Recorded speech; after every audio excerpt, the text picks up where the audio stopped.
design review at the moment. My name is Daniel Skaggs. I'll be taking over that role for this session. This is the design review board. I think it's the third time, am I correct, that we've seen this project and it's moving farther along. Fourth time?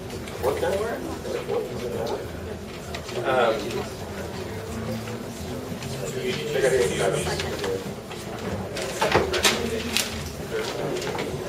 So anyway, what we're looking for is the project has been developing further and further along. We're looking at development of the scheme itself and as to where everything is. This application was from Steve Orser to develop two 7-story structures containing a total of 370 residential units, over 62,750 square feet of retail space, parking for 598 vehicles to be provided below grade, 2 levels. Review includes 104,000 cubic yards of grading. Existing structures totaling 35,000 square feet to be demolished. Project includes Alley Vacation at 4755 Fauntleroy Way Southwest. The project is subject to design review process, and the reasons why we have a list.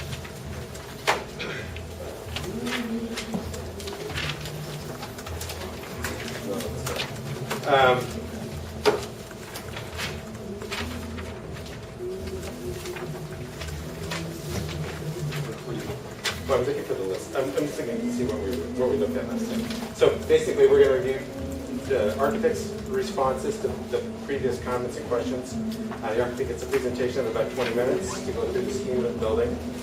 And at that point, we'll ask people if they have questions or comments about what is being proposed.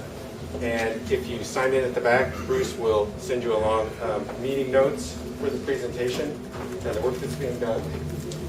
Bruce is once again the planner on this project, and the rest of the board was here previously, but we'll introduce ourselves again. We'll start with Vlad. I'm Vlad Usukovic, and I'm a former board member filling in this evening. Actually, it's filling in the second time on this project. I was filled in on the first DDG. I'm Larry Benyon. I'm the development rep on board. I'm Daniel Skaggs. I'll be the business development on the project. I'm T. Frick. I'm playing musical chairs with Meyer tonight, so I'm on this side of the table, and I'm the resident representative. Bruce Ricks, with Department of Planning and Development, the project facilitator. I think we're ready to go. We have 20. I give these. Yes, okay. So thank you all for joining us tonight. It's a great crowd on a lovely night. And just a few items. There's a sign-in sheet at the table behind the folks standing up. By signing that, you'll receive further the meeting report and further notifications. So please sign that. Next to it is the meeting agenda, and that restates what Daniel just talked about. On the back of the agenda are the guidelines that the board uses to make recommendations to this meeting. And with public comment, you can also use these guidelines as a framework to comment on the project. The meeting tonight focuses on design issues. It's not the only review that the city does. We look at environmental issues, traffic, sort of a lot of issues. But those are my responsibility, and the board is going to focus on design. If you have questions or comments about environmental issues, SEPA, traffic, direct them to me. After the meeting, my name, my number, my name, my phone, email address, postal address is all on the agenda, and I welcome those comments. I can't answer them. I'll find someone in the city to answer for you. When you're commenting through the public commentary, direct your comments to Daniel and the staff, and you need to focus that, give that to the architect who's going to answer if he will, focus, direct it to them. And then, as Daniel said, there's a follow-up meeting report. I'll have that written in 2 weeks from the next meeting.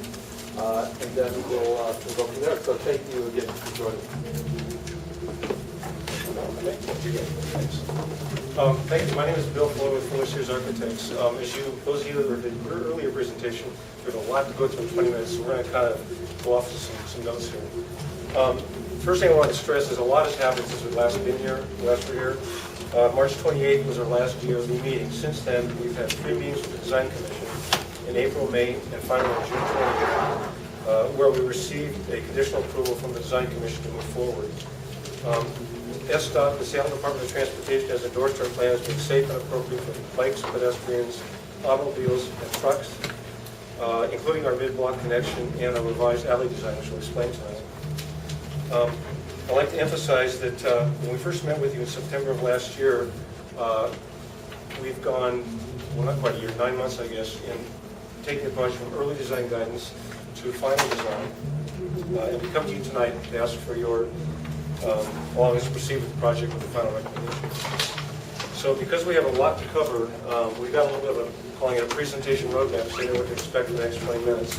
We're going to start with a quick project overview, followed by some 3D snapshot exterior views of both the north and south buildings. We'll describe our responses to the 8 DRB recommendations that were presented to us. We'll go over the architectural revisions with 12 before and after views. We'll be showing our materials palette and exterior elevations. Materials happen to be here physically as well. Andy will cover the landscape design. We'll explain our exterior lighting plan. And finally, exterior signage character studies. So to move forward, project overview. Thanks. The project, as you all know, is at the intersection of Fauntleroy and Alaska. And all the views you're going to see left is to the north, so we're trying to keep it sort of consistent. So coming up from Fauntleroy, this is the so-called gateway corner. We control 3/4 of the block with the exception of the Masons project. As you know from the last meeting, the 590-foot continuous frontage of the project, we broke into 2 walkable blocks, it's 265 square foot of frontage, to allow a mid-block connection, which was actually asked for in the triangle plan. We have frontage on Fauntleroy, Alaska, 40th, the mid-block connector, the alley, and Edmonds. And again, the Masons are our neighbor to this corner here. This is the project we just reviewed for those of you who saw that.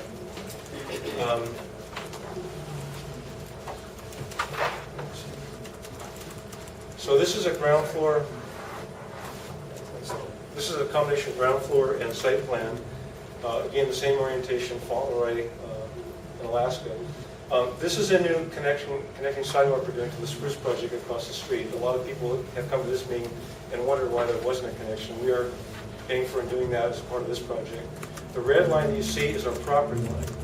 So as you chase the property line around there, our setbacks vary from 2 to 13 feet at the ground plane and up to 20 feet on the upper levels. These were all voluntary building setbacks that we did to try to scale the project to create the kind of public amenities and spaces that we thought the project deserved. You note that along Fauntleroy, we have small retail shops, subdividable retail space, and the entire Alaska and most of the 40th Street frontage is retail as well, the Whole Foods store. So except for the blue residential lobbies, all the street frontages are primarily retail. The Whole Foods plan here, I don't know if you can see it in your book or not, but we've indicated the departments that they're explaining to us how it's going to work. So when you're walking along Alaska or walking along 40, you can look down into all these various interesting parts of the project. This is all primarily clear glazing. We have a ramp down to parking here, a ramp down to parking here, and this is the existing alley that's about to be improved. I should mention that the Masons project adjacent to us, we've been working with them. We'll actually be regrading their parking lot, which allows us to have more landscaping along here and some landscaping benefits here that we'll describe in the landscaping portion of the presentation.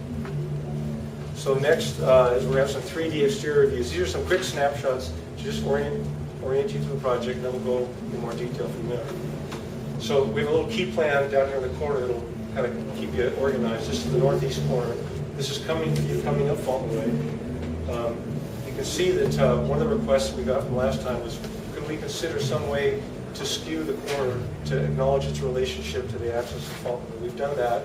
We've also redesigned the base element, which we'll describe in a little bit more detail. And finally, we pushed back the Whole Foods entrance, connected the storefront with this actual entry here, and wrapped the masonry base all the way around so that the Whole Foods had more of a presence on the corner and more opportunities for seasonal display right on Alaska. Next. Moving to the corner of Alaska and 40th, you can see the Whole Food entry here at 40th, and this is the new linear connected rain garden and plazas that we'll explain again in more detail. Moving to the corner of 40th and the mid-block connection, you can see that the retail component of the project is primarily identified by a masonry base. This is the primary residential entrance for the north retail building. The next slide shows the corner of Fauntleroy and the mid-block connection. You can see the retail wrapping the corner here. We've simplified the residential massing and the colors along Fauntleroy. And here you can see the skew tower element kind of popping out because of its rotated relationship to the project. And again, the retail on Fauntleroy and the retail on Fauntleroy here, they wrap into the entrances to the pedestrian mid-block connection. This is the south building. South building is distinguished from the north building principally by this one having a cast-in-place concrete base, the other one having a brick masonry base. Again, we've simplified the massing and the colors on this building. We'll go into that in more detail. Again, retail, not just along Fauntleroy, but wrapping the corner into the mid-block connection. And this additional light you see between these two buildings is because this building is pushed back an additional 5 feet to be able to create a more beneficial pedestrian connection similar to the west end of the block. And again, the landscape will make that a little bit more obvious when we get to that part of the presentation. The next view is, this is a little bit kind of hard to understand, and we're looking at this corner of the building kind of up in the air from one of the amenity decks of the north building. This is the area where the truck loading is for this retail portion of the building.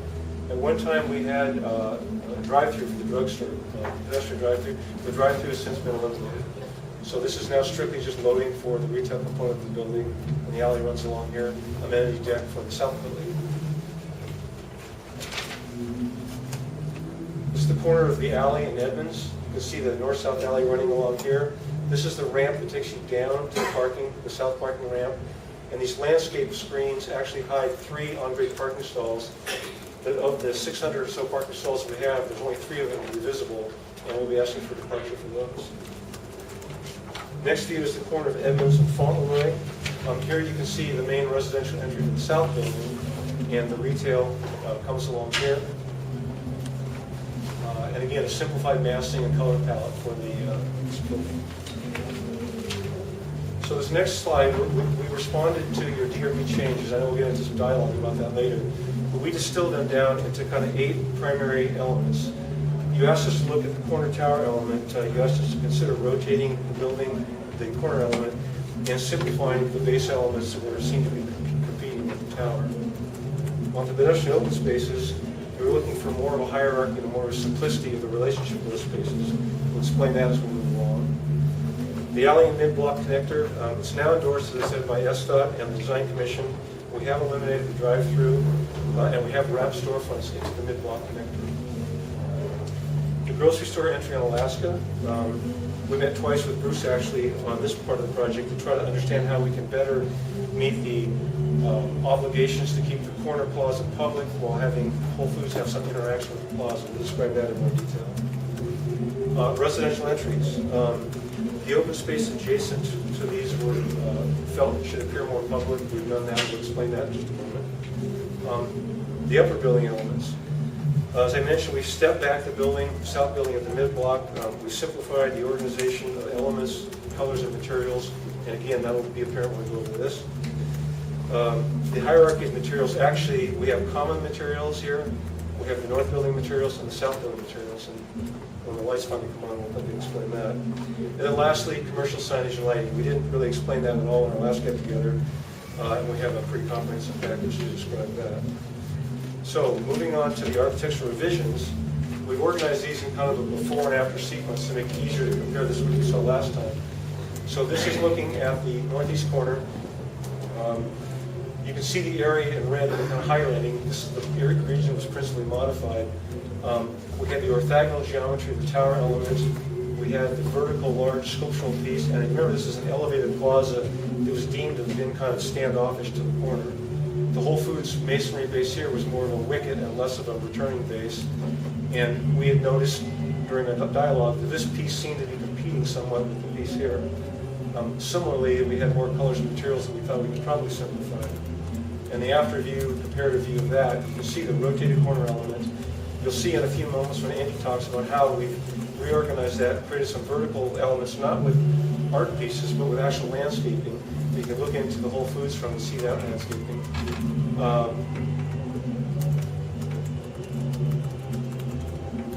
Let's move on to the next slide.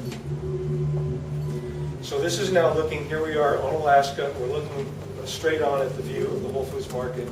We had kind of a smaller entrance here, there wasn't a lot of sidewalk to display space, and you can just barely see the former orthogonal vertical tower element. Because we pushed this building back, we now have the opportunity to have seasonal displays. And those of you who've been to a Whole Foods, you know they do a great job of spilling out with very interesting stuff on the sidewalk. We've interlocked the elements so that the entrance and the signage for Whole Foods as it wraps around the corner are a little bit more obvious. And again, the skewed nature of the tower makes it appear in a lot of more surprising views than we saw last time. There are two more after views we have. This is standing, looking at the Whole Foods entrance, looking left toward Fauntleroy. You can see the seasonal displays because we have a little bit more opportunity there, the interlock canopy. If you pan around the other direction. Next. Oh, thanks. Sorry. You can see by stepping back, we have more room here to have displays, and you can see that as you walk up here, you can actually look down into the store and see all kinds of interesting departments and what have you. This will be clear glass, and this will be very animated, linking the 40th entrance to Whole Foods to the entrance off of Alaska. The next pair of views, these are before and after views of the north building Fauntleroy facade. As I mentioned on the earlier views, this is a 2-bay orientation. This is going to be 3-bay. This is the area that we principally modified. We stretched the bay across to create a little bit more continuity and simplicity at the retail base. And as you can see here, the 2 bays became 3 bays. The color palette became more subdued. We have a much more integrated retail base here as the retail shops actually wrap the corner. And again, kind of a peekaboo view of the tower on the corner here.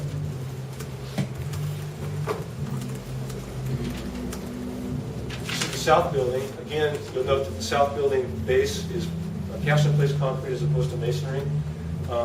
Again, a little bit of emphasis on trying to simplify and take what's a 3-bay into a multiple bay element up here. This used to be the entrance into a retail tenant here, and we realized if we move the entrance over here, this could actually be a true public outdoor room, which we have done, which you'll see in the next slide. So here we have the 4 bays moving across, a more simplified cornice treatment. Retail entrances here, public outdoor room, looking down to retail space wrapping the corner here.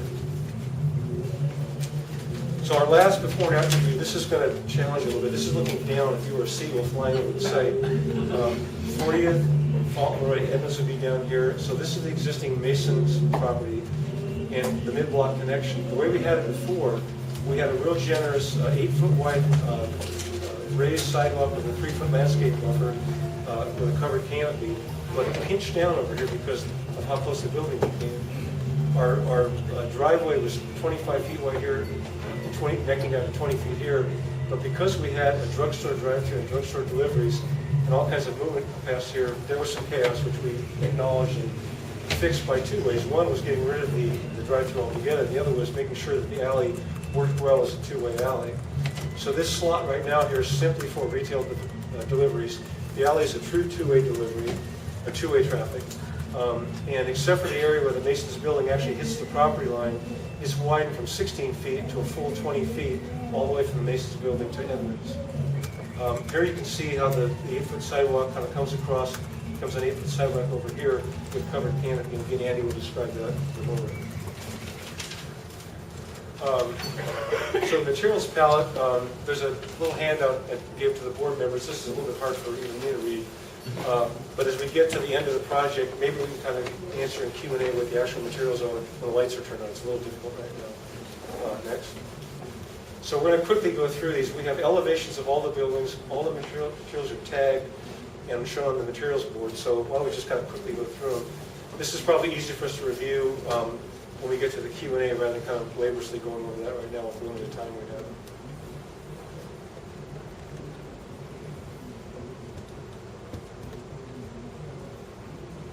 And with that, I'm going to turn it over to Andy. Yeah. I'm going to try and do this really quickly because we don't have a lot of time.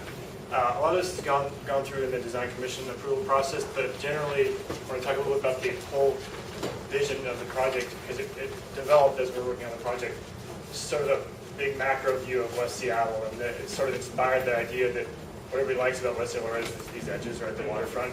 And it linked to the original concept we had, which is creating nodes and connections on our site. Imagine this is our site also as a diagram. And creating mid-block spaces and corner spaces, they're jumping off places to the neighborhood. And they're also connected materials-wise and theme-wise to the thing we all like about West Seattle, which is the edges. And those are some images of what that might look like. Or what my vision of West Seattle might look like anyways. You can see here Bill talked about the new connection to the north, which was something we heard was important. The potential connection to the park here, which has been, I think, further refined by the expansion of 40th Street here, which we'll talk about in a second, and then the gracious landscaping along 40th.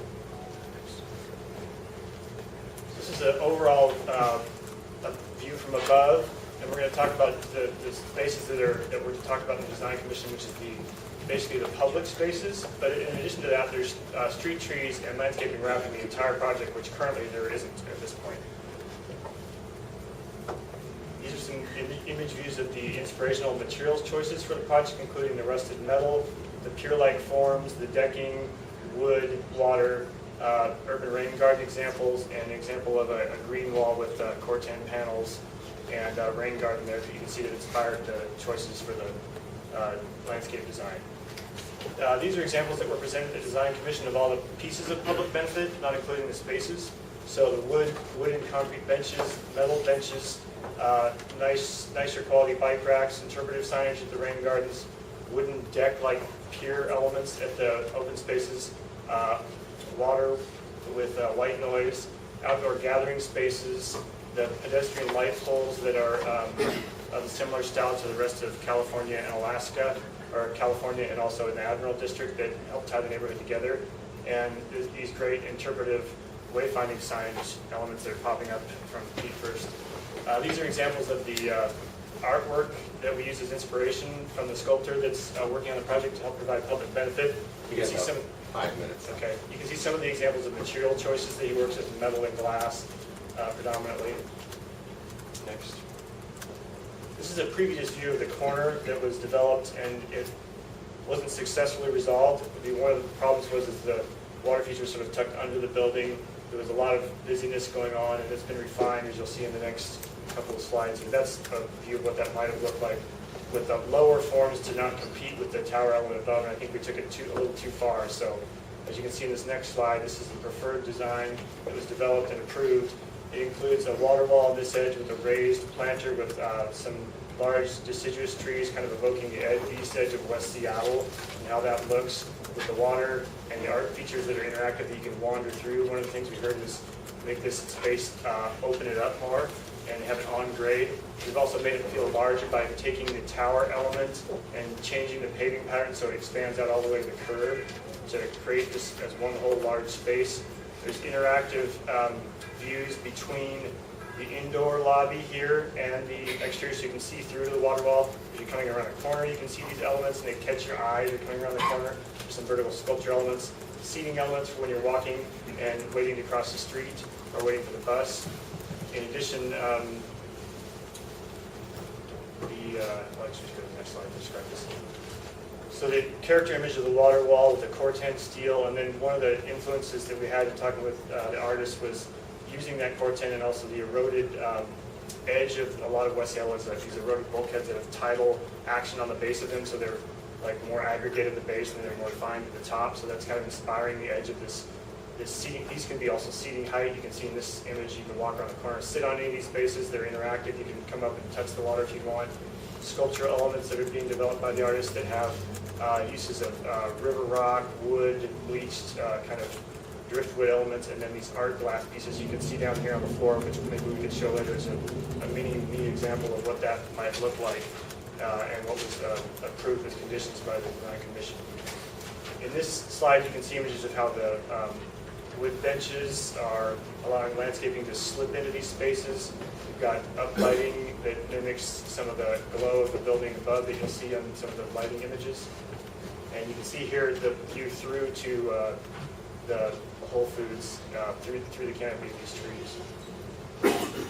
That's just another view of what that looks like, a plan view. And over here you can see the connection to the bus stop, the connection both to the north and to the rest of the Triangle neighborhood and the junction here.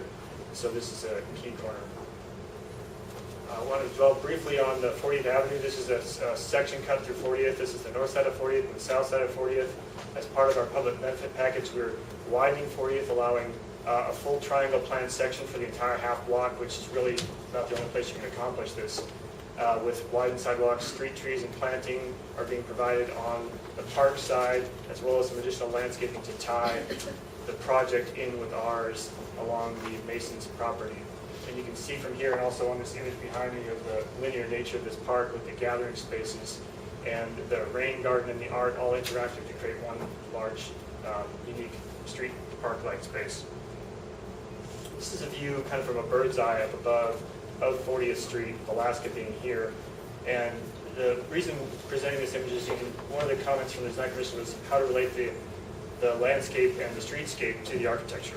And we've tried to take the bays that are predominantly pedestrian scale and the elements at the street level and relate them to the architecture. And where we're pushing the building back to create more open space, we've oriented the plazas in those locations, and I think it's going to be fairly successful.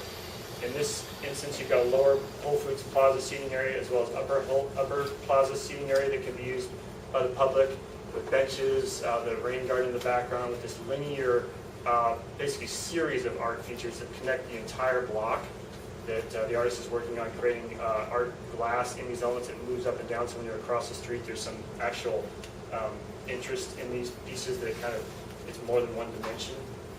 You can see the interpretive signage and decorative light poles, the covered canopies, and generous landscaping on the edges.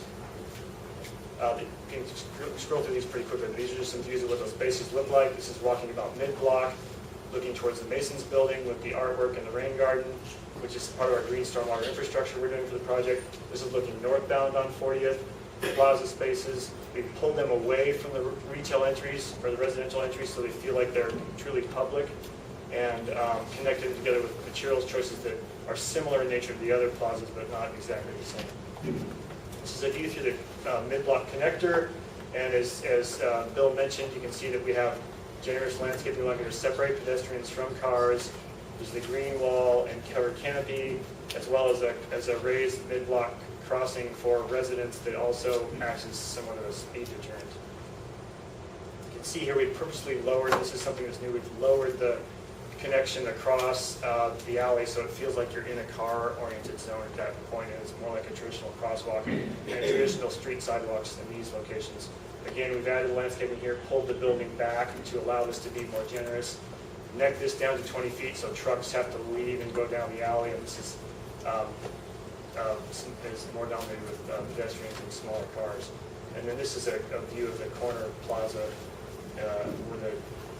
where you can see it there. Originally the doors were right here, and so this felt like just an entry to the drugstore or whatever tenant's going to occur in the space. But you can see we pulled that off to the side and allowed a more generous mid-block waypoint.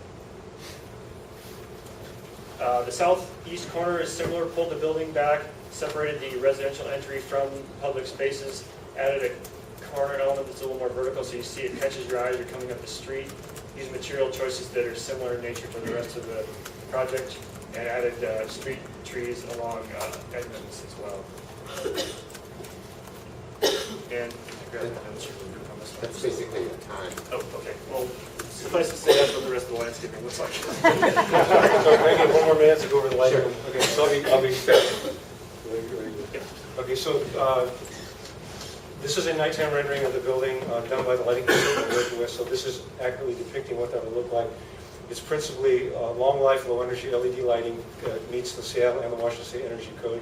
This is a facade diagram showing what some of the pieces actually are identified by number and description.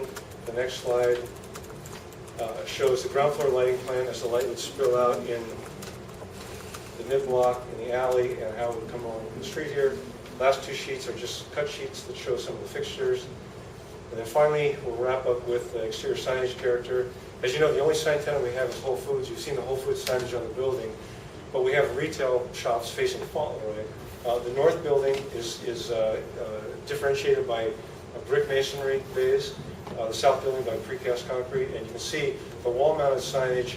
The intention is to have them not look shopping center-like and corporate. The intention is to make it look more whimsical and interesting. We'll be working with the tenants to help create that. We're also big fans of blade signs, which are the next one, which are the perpendicular signs that catch you as you're walking up and down as a pedestrian. You probably could look out the window and see this one right now. Again, these kinds of signs are harder to pull off because we're required to work with the tenants to help them to design something they're not used to, but that is our intent. I think, street departures, we're not supposed to be loading off the alley, but this, if the alley was here, we'd be fine. We're replacing it with the mid-block connection which serves as an alley, so we like that departure. Secondly, we're not supposed to load off an alley. If this were an alley, we'd be fine, but it's a mid-block connector that acts as an alley. That's our second departure. And our last departure at the corner of Fauntleroy and Edmonds, we have 3 surface parking stalls that are screened behind this living wall, and we need a departure in order to do that. And I think that really is the end. Yeah. Thank you. So, light, you want to switch the lights on and look for the Yeah. material?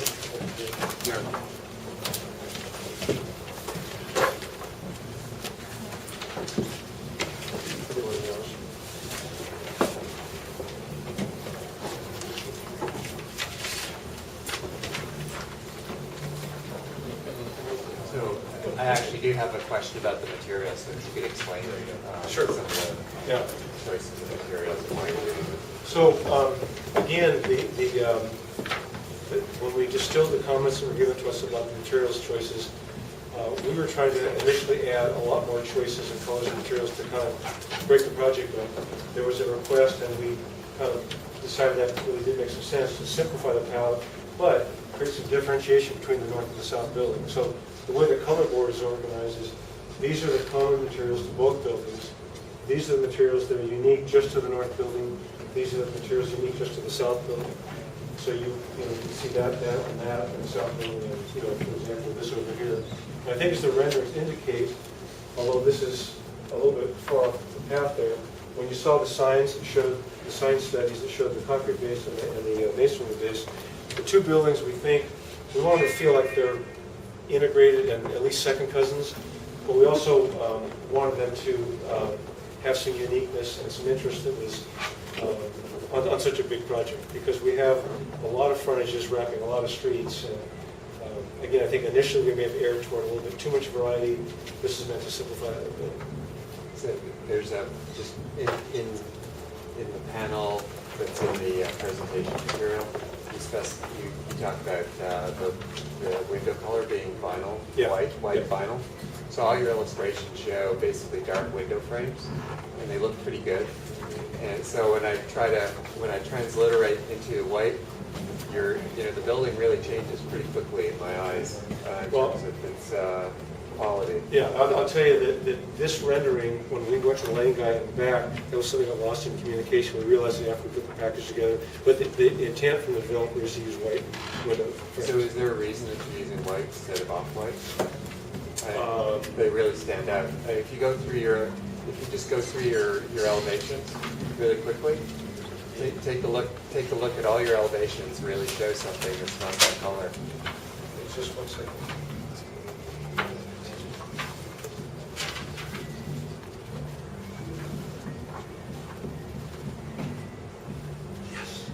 Oh, you have one. I finally figured I tried to get through my 100-sheet slideshow. Yeah, that rendering shows it as it accurately depicted. Okay. So if you look at your other renderings where they're not white, Yeah. to me, there's a real big difference. But we can talk about that later.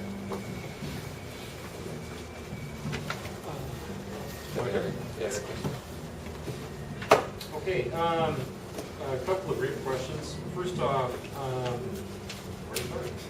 The main question I have is the drugstore still in the picture? I was looking at the picture, or at the package today, and it indicates that the drugstore can be separated into 3 separate. That's correct. And I also want to commend you guys for creating something, in the building that's further to the south.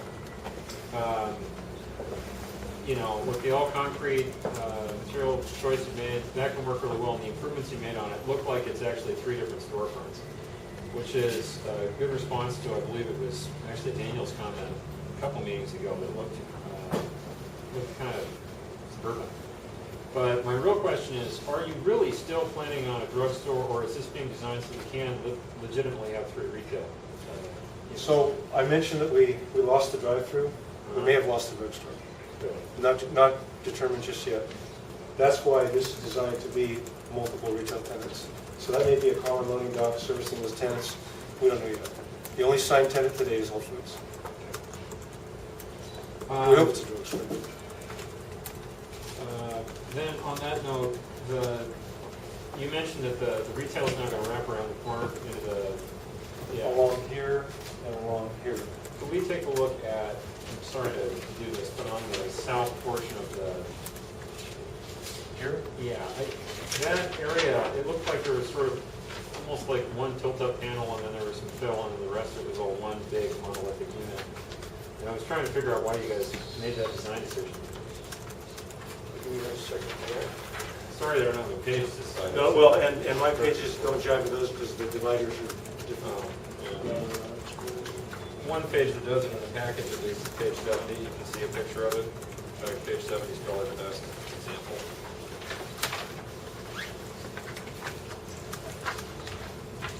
I don't know if that helps. Yeah, that's exactly it. So up to the left, I'm trying to figure out why you guys kind of notched the building down. I mean, it looks almost unfinished, or like you forgot to finish it. So this is looking into retail, and those windows and those windows are looking into retail. Okay. So there's retail glazing up till you get to the alley. And then the retail glazing again wraps and goes along here. And remember, you know, this is still acting as an alley, and we have truck loading here, and we have the north parking ramp here. So we're trying to find a way to, you know, when we did it, the lower tactile strip thing, you know, one thing we kind of realized that if we're making this like a city sidewalk, when you step off of it, the traffic pattern, there should be some cue that tells you that. So we intentionally didn't want to have retail along here. And of course, this is just a sidewalk adjacent to the Mason's building. So we wanted to wrap the retail storefronts where they actually could help animate the project, where the retail actually is. The substance of my question is, with that plaza that's kind of off to the left, Yeah. why does it change materials? You talking about here? Yeah. We thought it broke it up nicely. It was a lot of concrete. And in fact, Well, part of it is so it's separate from the entrance to the retail tenant. It's south. and you asked us last time, why are you doing concrete? Because it's such a suburban material. So we picked a couple of examples of urban cast in place concrete. I actually like cast in place concrete. If I said that, I don't remember it. Someone did. I don't know who it was. The Global. Okay, yeah, universally good. In the interest of time, I'll let Daniel take it from here. Can you clarify for me, are the trucks now going out on 40th, or are they going No, down the no. alley? They still go out down the alley, because I know these get bigger. Yeah, the trucks come in off of Fauntleroy, they nose into the alley, and then they back in. And when they leave, they go out. They just go straight. They're not allowed to use this. Well, Red truck. yeah, and, you know, the small trucks, the little guys can, but the big trucks, the tractor trailers, they can't make that turn, and we're not gonna have them not make it by telling them they can't. It's pinched to 20 feet, they can't actually physically do it. And then you scaled back the south building, but did Yeah. anything happen on the north building? No. The north building had just. North building stayed the same. This entire facade went, the retail base and the residential building went back 5 feet. And that allowed us to have, because we were kind of criticized for why isn't that as generous a sidewalk as that? And it comes across here, and it's essentially the same section. This appeared to be working already, and we have weather protection here as well as here. Well, we don't want to encourage people going on the ramp for the road. Yeah, you know, this, when you come in here, this is where you would park your vehicle if you were moving in as an apartment dweller. You come around here and there's a lobby. There's landscaping here to prevent people from walking farther to the west. Similarly, as you come across here, this is a raised curb. We don't want people walking on this side because this side of the building is where you know, there's got to be some place the traffic or the loading goes. The lesser of evils ended up right here. And then my last comment is just, when you're talking about doing different signage for the resident, or for the retail tenants, Yeah. what's the lighting for, like, I mean, it sounds kind of ad hoc. It is, and it's intentionally ad hoc because I've spent 35 years writing design standards for shopping centers and retail buildings, and it makes the designer do that. When you say you work with them, and you give them examples like we show photographs, they go, oh, I've always wanted to do one of those. So we don't have a crisp way to say how we do that, but the way we work with our developer clients is they actually help us work, particularly with smaller tenants. They don't have a budget, or they're not used to how do I deal with a sign company. And that's why we call those sign examples character studies. Let's see if I can find that first.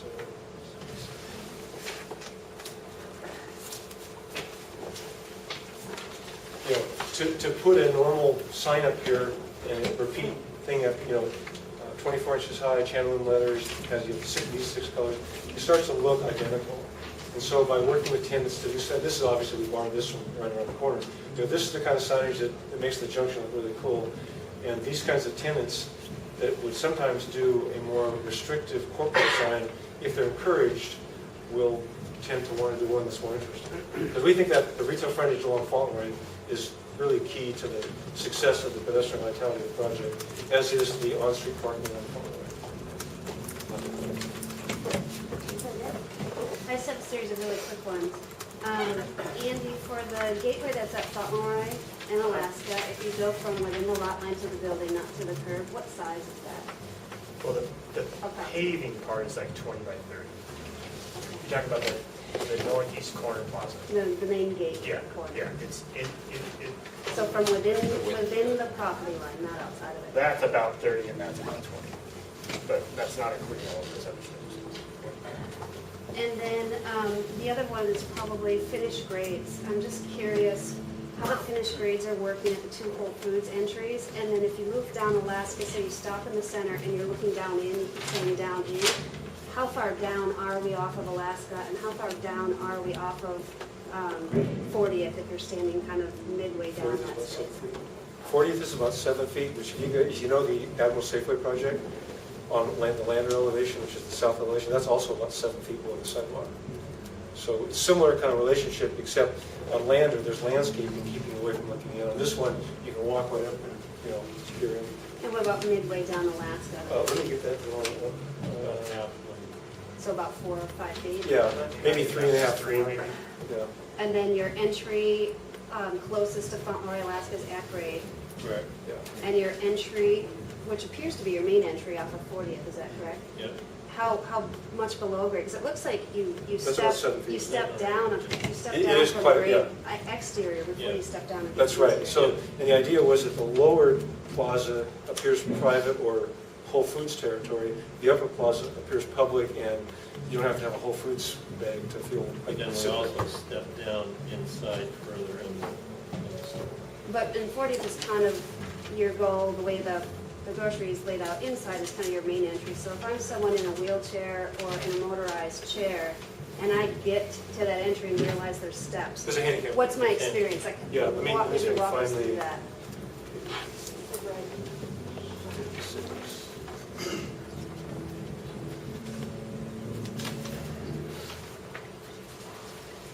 Give me just 1 second. I'm losing track. Oh, here we go. So you can see right here, coming here, there's a handicap ramp that takes you down. So would I get where that gal is at the main, and then I have to scoot all the way back around the corner to get to the ramp? Yeah, because the handicap ramp needs a lot of room. Yeah, we couldn't accomplish it. Okay. And then the question on the landscape screens for your departure, is that like a living wall? Is that a green screen? What is the detail of that landscape It's screen? kind of a combination of the two. Like if you show the picture of the big block crossing, it's probably the best example of it. But the intention is that it's going to be mostly green wall, but with some 410 panels and some green screen as well. So it looks like a mosaic kind of a pattern. So there'll be a living wall that's got soil pockets that's You going can on see it there. it, There's or that little red painted at dot place? there. The upper right hand corner. Yeah, it's similar to that. It's got actually soil mass. It isn't just like a screen. Not that tall. Soil Yeah. mass. And then you said you wrapped the storefronts around the mid-block. Are there any entries into those businesses No, off no. the mid-block? So There's it's just- pedestrian or Well, there's an entrance into the. There's that one small residential, but nothing into those retail spaces? No, and part of it has to do with small tenants having multiple entrances and shrinkage, the term they use. So there's entrances along here. This is clear glass, you can look into the shop. This is clear glass, you can look into the shop. And then this is a residential lobby you can enter. But And one on the other side. where? The north side of the south building. Right there. There's an entrance There's there. an entrance there. It looks like it's in. Or resident down to the parking lot, yeah. Oh, it's just down to the parking lot, not into Right, but that means that people will be coming up and using the sidewalk. but the. Yeah. And then the last question I have is just the west end of that mid-block. So you're asking for a departure on how the loading works, and you don't need that for the large vehicles. And your ingress, egress for regular cars is right there next to your loading. Right. Do you need that west end for vehicles? Do we need this? Yes, Don said it's. SDOT required it for, they don't want to close it off and force all the traffic on the Fauntleroy and entrance. They want cars and small trucks to be able to come down on 40.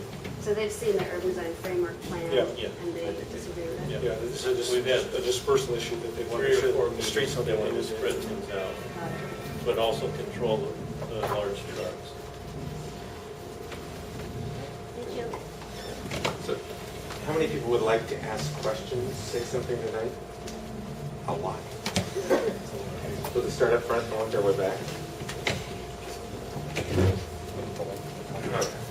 And if you've heard something that you like, or corresponds to something you have to say, you can just say, I second that, and we'll move along quickly. But if you state your name and your relationship to the project, it'll be easier for us to kind of communicate the information back. So to start up front, we'll start, so you can go back that way. What do you want me to do? Talk about us, tell us what your comments are. Okay, Todd Rogers from Morgan. Is Steve Orser here? Yep. Okay, we had a brief discussion about the 40th Street area, and I also talked to Andy about this. Our concern in Morgan is that 40th Street is actually going to become a very useful retail space in the future. And at the moment, the way it's set up with your ground floor site plan, it's all the activity, all the frontage is Whole Foods there instead of retail space, which you've got over on Fauntleroy Way, which is very busy. And I really question whether or not you're going to have an awful lot of people stopping in, running in, buying stuff. So my question, I guess, is why can't you do some staggering where you still have some of this small retail frontage on Fauntleroy, but you also have some small retail frontage down on 40th, which will help complement whatever happens across the street and create a more urban village environment. Hello, my name is Deb Barker, former Design Review Board member and passionate lover of great design. I have some written comments and I'll talk really fast. I attended 2 of the 4, I believe, Seattle Design Commission meetings, and I was heartened to see that a design theme evolved out of that process. The commissioners provided really excellent comments as they recommended, with conditions, the alley vacation be approved. However, this process felt flawed as design packets were not made available to the public before or during these meetings, nor have any minutes of these meetings been published. If you have any Seattle Design Commission recommendations, I would love to see them. And if you do, you're looking at a document that unfortunately hasn't been made public. So I'm baffled as to why this project is before you when the City Council has not deliberated on the proposed alley vacation. Now, during my years on the Design Review Board, I don't recall ever voting on projects in advance of City Council saying yay or nay on an alley vacation, and I can think of at least 2, possibly 3.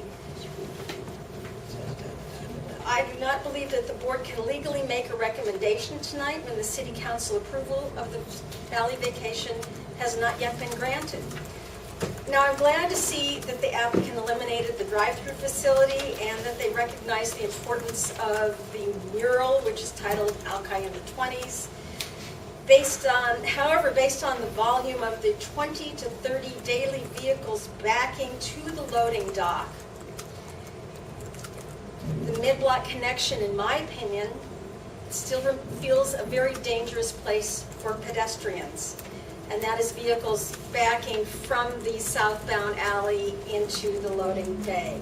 The applicant believes that the secondary entrance and large windows on Alaska adequately activate this block. And they also believe that they don't really have a problem with the main store entrance at the northwest corner of the site being 7 feet below the sidewalk. They created a lush landscape corridor on 40th that I really do like, but that ignores the septed principles because there's nothing with eyeballs on it except at the very extreme ends. From the perspective of good urban design, I believe that these are inappropriate responses to this site and to the West Seattle Triangle. The Alaska entrance should be grander, the internal store configuration should be modified to put active business uses onto 40th, and let's just forget that. This is a series of missed opportunities for this and those future tenants that would want to do business in this particular hole. The Design Commission strongly encouraged, I do recall this, they strongly encouraged the applicant that to be successful, the businesses on Fauntleroy probably should be moved to 40th.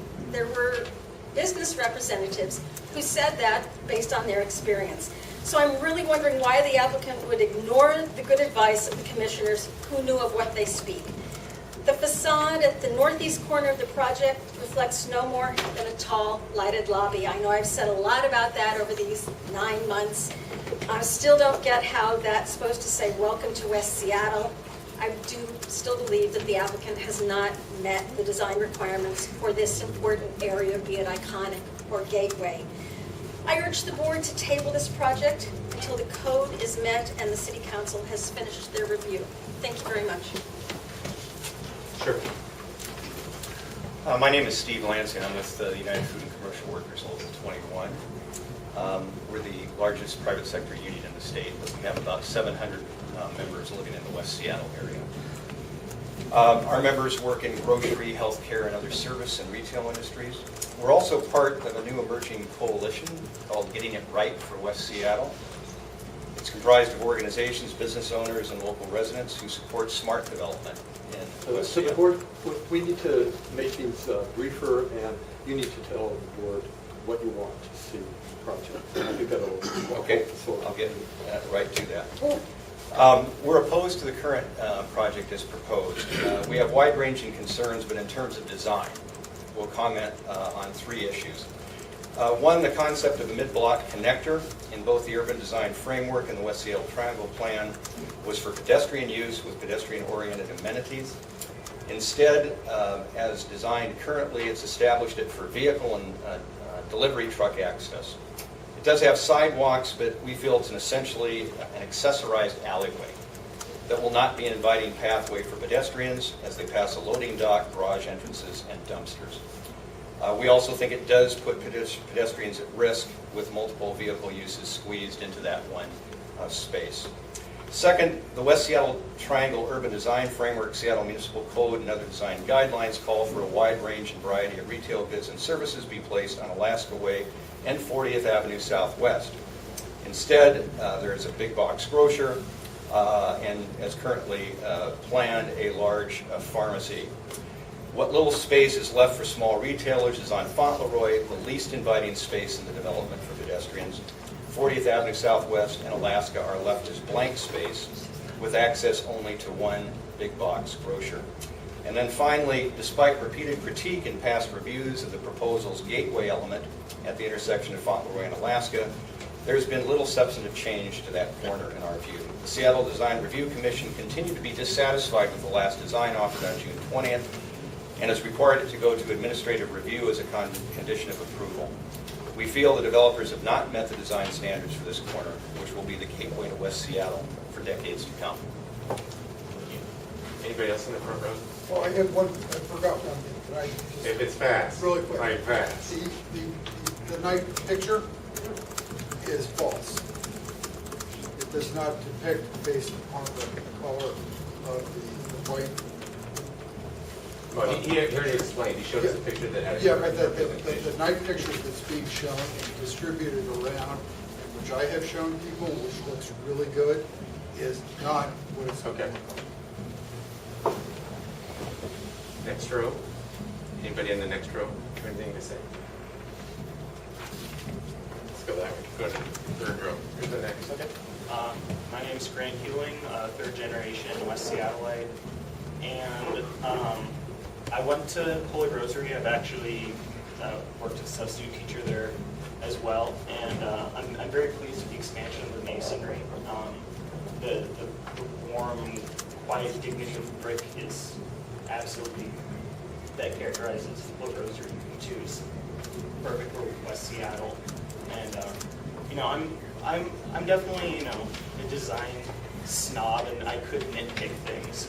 I would never nitpick design elements because I was trying to stop the whole deal because I had a problem with Whole Foods not being unionized. But I'm very pleased with the revision. I think it's a lot more together. It's a lot more inviting for the public. There's a lot of great places for people to congregate, and it's just millions of times better than the funeral home in a parking lot, which is what it is now. And I'm just really, I like to see it go forward, and I'm very excited for West Seattle to have this econ. Thank you. Yeah. Glenn Peterson, former design review board member with Blythe years ago, and architect of 35 years. I'll be brief. I think this has been developed really, really well. I think the light element at Fauntleroy in Alaska it's something I brought up last time. I think they've done a good job of getting towards where they need to go. As big and as bright as that can be is great because it's so dark here so much of the year. And there'll be a lot of traffic, so that'll be a really visible, cool icon for the coming to the city. I'm glad they got rid of that little sculpture thing and all. I think all the plazas they've done are great, so I highly support this project. Anyone else? Hi, Justin Vanderpool. I'm actually a local resident. I live on Edmund Street, several blocks from there. I'm actually really impressed with this. The mid-block, I walk everywhere. I'll be walking to this store. I like what they've done with the mid-block crossing. It seems inviting, as reasonable as it can be. I mean, you've got to put trucks somewhere. It seems like a good balance since I walk by a lot of the local grocery stores. There's been a lot of comment on the iconic nature of this tower. The way it's rotated and kind of brings an interesting angle, I think is great. I've been worried that this iconic thing can be overdone. We don't need something cheesy. We just need something that looks good, that's inviting in West Seattle. I think they found the right balance. I personally don't want to see it pushed too far. We don't want the EMP on the corner. And then the plazas look really good to me too. They look inviting because you can kind of hang out after you grab a bagel at the grocery store. So I think it's great. Thank you. Thank you. Anybody? Let's go into the next row. We'll go over there. Good evening, I'm Nancy Woodland. I am a member of the West Seattle Chamber of Commerce Board of Directors, and I live on 42nd Avenue, right a couple of blocks from where this is going to be. So I look at it from both lenses. I am really excited to have another large business coming right into the center area of West Seattle. I have found the business representatives and the developers to be engaging with those of us in the community that are also trying to talk about the business development. So I've seen a lot of changes. I've been to every one of these meetings along the route. I've watched the iconic corner shift and turn, and I think that they made a really great shift in the way that this is set up. I like having all the retail space along Fauntleroy Avenue because I think that for small businesses you need to be seen. And if you're on the back side of 40th, I really can't imagine that there's going to be a lot of car traffic going up and down there, so I don't think that it's as visible. I like the idea of it for people walking, but I don't think cars are going to see it, and I think you need that. And Fauntleroy is the place for that to be. I also like that I can pull right up in front of one of them in the parking spots that they have allocated along the front. The alley is a difficult thing to balance. I have small kids, and I've thought a lot about whether my kids can walk there safely. My kids live in the city. They walk across all of the curb cuts all the time, and they learned when they were 2 to stop and look. So I expect it to be my job to make sure that they can get in and out of there. And I think the truck things, it's a delicate balance, but I believe that they've done really great things in making sure that it's safe.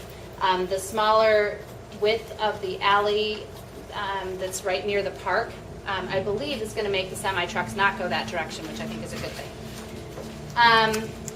There were conversations about the residential entries and trying to make them inviting. It looks to me like if I lived there, I'd know where to come and go. Exterior finishes, I liked the comprehensive nature of this huge project, but I hear that separating it out like second cousins, great term, makes it complementary but breaks it up. And so I'm okay with that process as well, but I do like the way that this is all coming together to be something that is really quite beautiful as you're walking in. I'm concerned about the signage, so I like that you're paying attention to it because I want it to be classy and I don't want a bunch of banners hung out on the outside, and I think that you're thinking about that too. So I'm in favor. Okay. Anybody else? Hi, my name is Abby McKittrick, and I'm a West Seattle resident, and my husband's owned a local business here in the Junction for the past 10 years. We're both very excited about this project. We like the design very much. We like the corner and the iconic nature of the art that's going to be there, and we actually like the connection in which, as you enter, you get to see the park that's going to come, and I think that's going to make it feel very special. And I would echo everything that Nancy said. Thank you. My name is Jerome Cohen. I'm a lawyer in my office at the end of the block here, and also a long-time West Seattle resident. I am on the board of directors of the West Seattle Chamber and am the immediate past chair of the Chamber. When I was chair, we worked quite hard with the city and local businesses and residents to facilitate meetings to create the West Seattle, the Fauntleroy Triangle plan. And I think the project, in its iterations, after several changes, it falls squarely into that plan, and I think they've done a lovely job in putting it together. So I'd highly recommend that you approve the project forward, and I echo everything else you said. Your name. Hi, my name is Lindsay. I'm a resident of West Can you Seattle. speak up a little bit? Oh yeah, sorry, I'm getting over my name is Raymond Hernandez Lindsay. I'm a resident of West Seattle and current employee of Whole Foods Market, so I have vested interest in both of these. I'll just echo everything that everyone else has said, but also add that there's been conversations about medium and large chains taking away the mom and pop feel of West Seattle, and I would completely disagree with that. If anything, a retailer such as Whole Foods Market will invigorate the commerce that's in the area and be an excuse for people to come to West Seattle to visit a really beautiful area and enjoy a great new building. Thank you. One along. Hi, my name is Erin Downey. I'm a Seattle resident and a frequent visitor here to West Seattle. Just some comments on the building. I really like the change that has happened with that focal point. I kind of view it as a beacon. It's beautiful. Also, the seating area, I know there was conversation about why isn't it concrete. I really like that wood kind of look to it, that different texture. It's really welcoming to me. When I want to sit in an area, I want to feel, at one with it, and I like how that separates that off. The white around the windows, I know there's difference in that. I quite like the white. I feel like it kind of connects with the Pacific Northwest sky when I think about it, and it just really ties, the feel of the Pacific Northwest together. Okay. Anybody else along with that one? Hi, my name is Mara Hardman. Just a couple of points to make in terms of my support for this project. I think that the design is beautiful. I think that Whole Foods as a company is nothing if not thoughtful in terms of both their design and what the implications for the community of West Seattle have in store. I think it's going to be an incredible meeting place. It's going to bring a ton of jobs to the area, and it's going to be great for the community as a whole. I wholeheartedly support this project. So I think the board has a pretty good idea that a lot of people like the project. If you can give constructive opinions about what could change, what could transform the project, that would be helpful. Back, Brad. My name is Josh Sutton. I live here in West Seattle, and I'm also, I sat on the Triangle Design Review Board for a couple of years and came up with the plans. I've been to all the meetings, and I think that the developers and the architects have actually listened very well to a lot of concern and made a lot of revisions. I'm very happy with where it's at right now. I'm most happy with the increased pedestrian walkability, the design that really sets back the building in a way that it's more about, when you're down on the sidewalk, it's more about that walkability. I think that, I'm not one for pallets. Clearly I didn't dress well today. But I think it's a pretty good looking building, and I think they've really really listened along the way. And so those who've had concerns about whether they're listening, I've seen a lot of changes along the way. The mid-block connector is a tough nut to crack because we're making them do too many things in one space, and we did that to them with the triangle review plan. But I think they've also worked to get that right, and I think it is a good balance. I got a 10-year-old, same age as Nancy's kid, and I'm sure Guthrie can figure out how to maneuver across that thing safely. So, thank you. Thank you. You. Yes, I'm Michael Barthol. I'm with Whole Foods, and I'm at the regional office here in Bellevue. I'm also an architect, a local architect for over 25 years. And I guess I'd like to explain a little bit why we think that the main entrance for our store is on Alaska, not on 40th.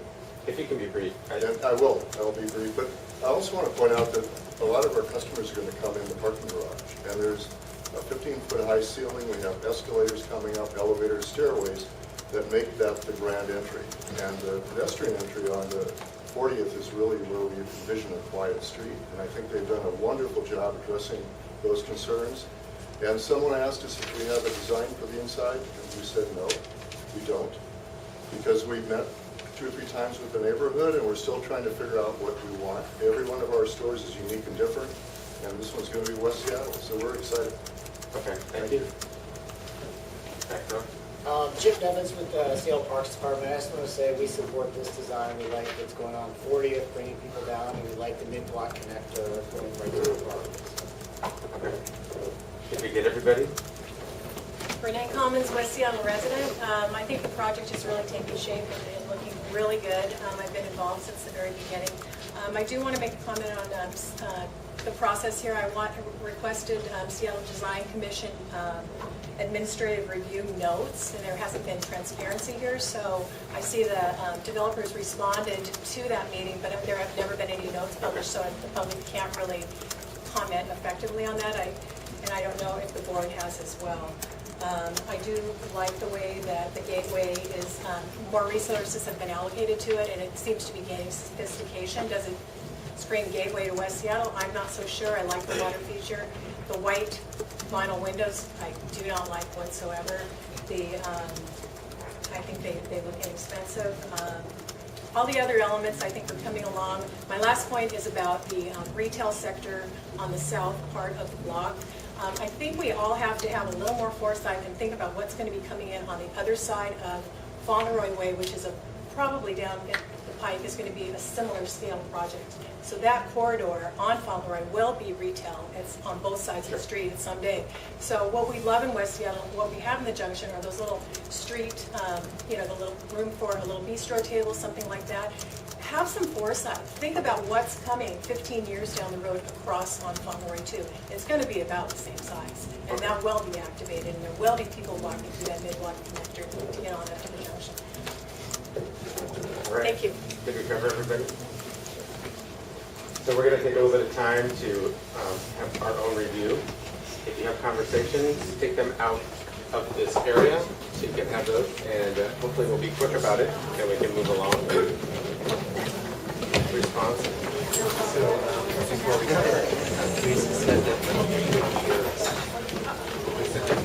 Red side. It's over there. Oh, it's just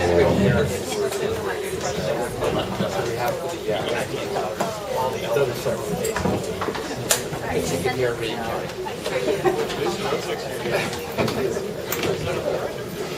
So the 40th is so just to put that up.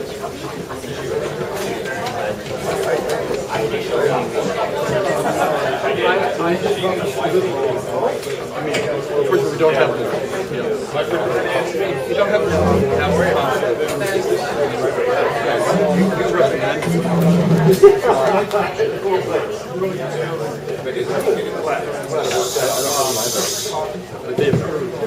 Anyway, it's a technical legal matter, so it's outside of what we have. They did approve the vacation, they approved the design frame.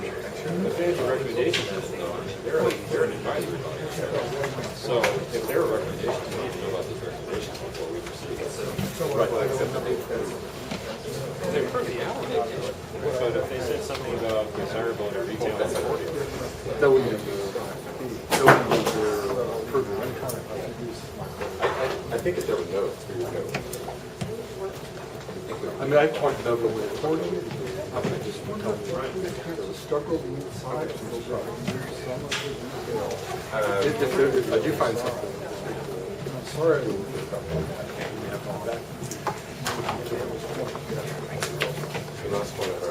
Yeah, we're down one. She's returning So, A, site planning. Defining site characteristics, streetscape, entrances visible from the street, human activity, cover adjacent sites, transition between residence and street, residential space, parking and vehicle access, location of parking on commercial street. Sort of following. Well,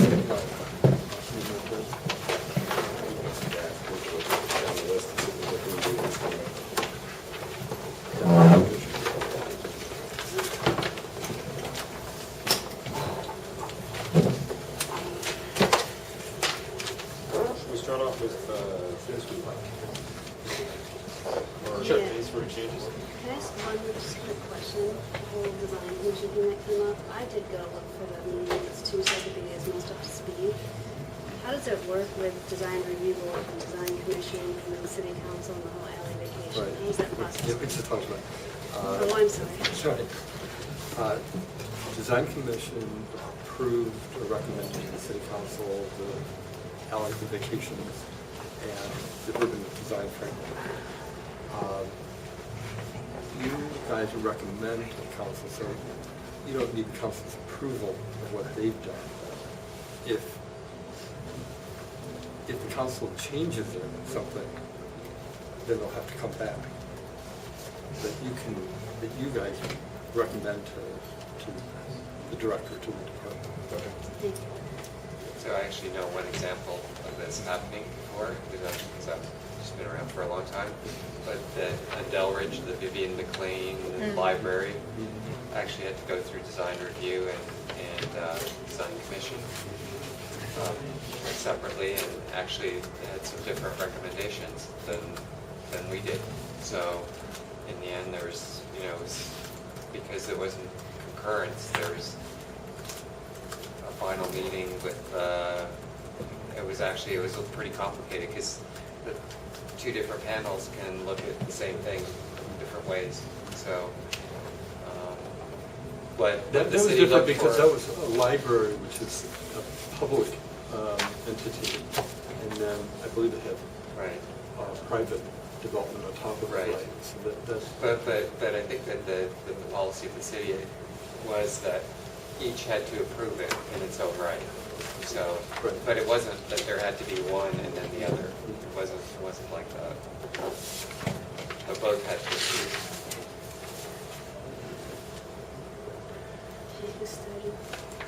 Well, they're just kicking it off. What do you like? Trying. Okay, so the previous iteration of the corner, when it had the sort of bedazzled something or other here, and I have to say that I support the fact that they've angled it, skewed it, ostensibly to aim straight down Fauntleroy. In practice, if that ends up being the case, that's wonderful. So that's a positive development, I'd say. I also like that they appeared to create basically repeating forms going down, which simplified the structure. That actually surprised me at how well that works.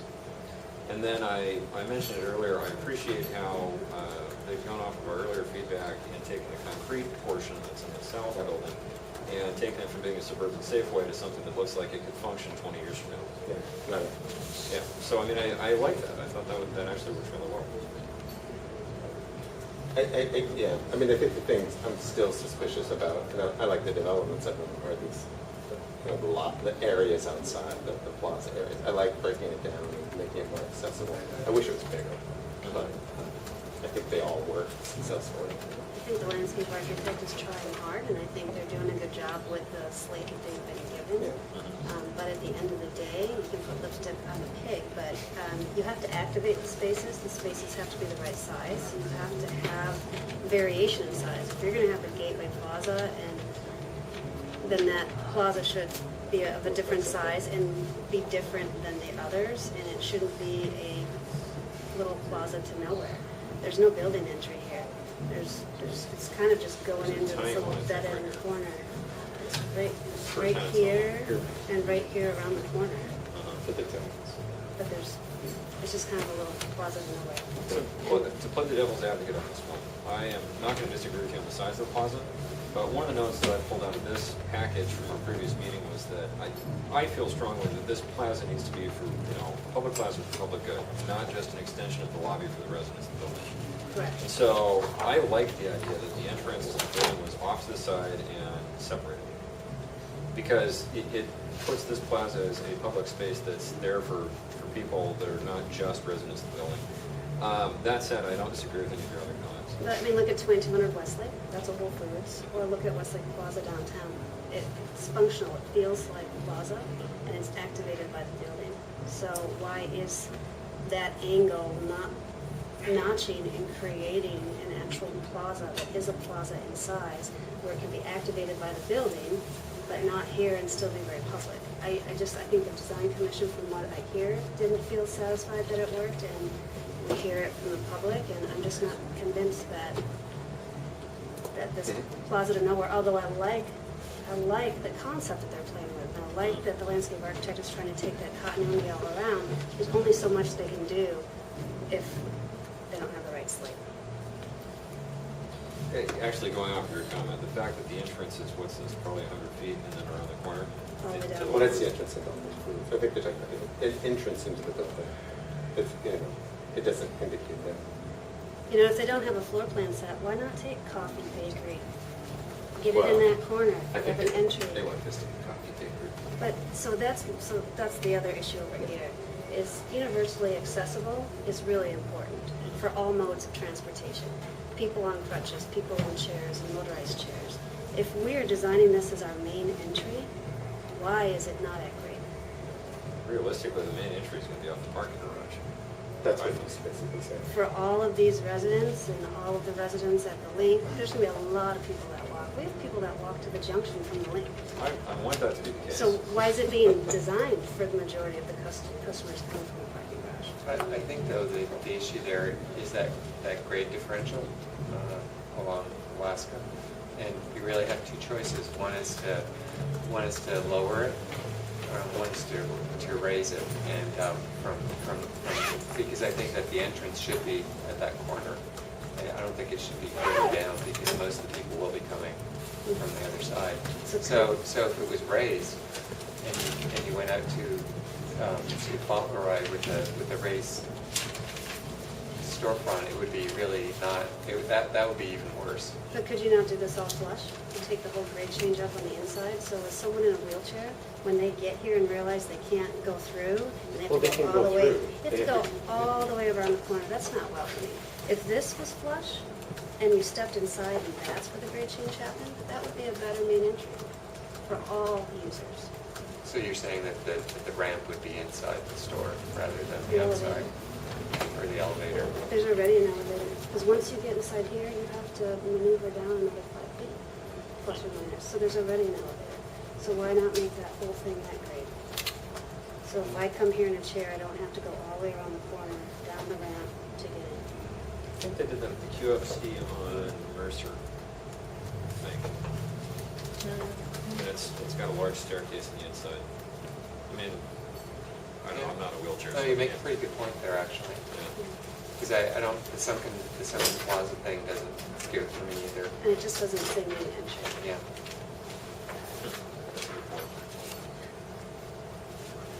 Can I say one more thing?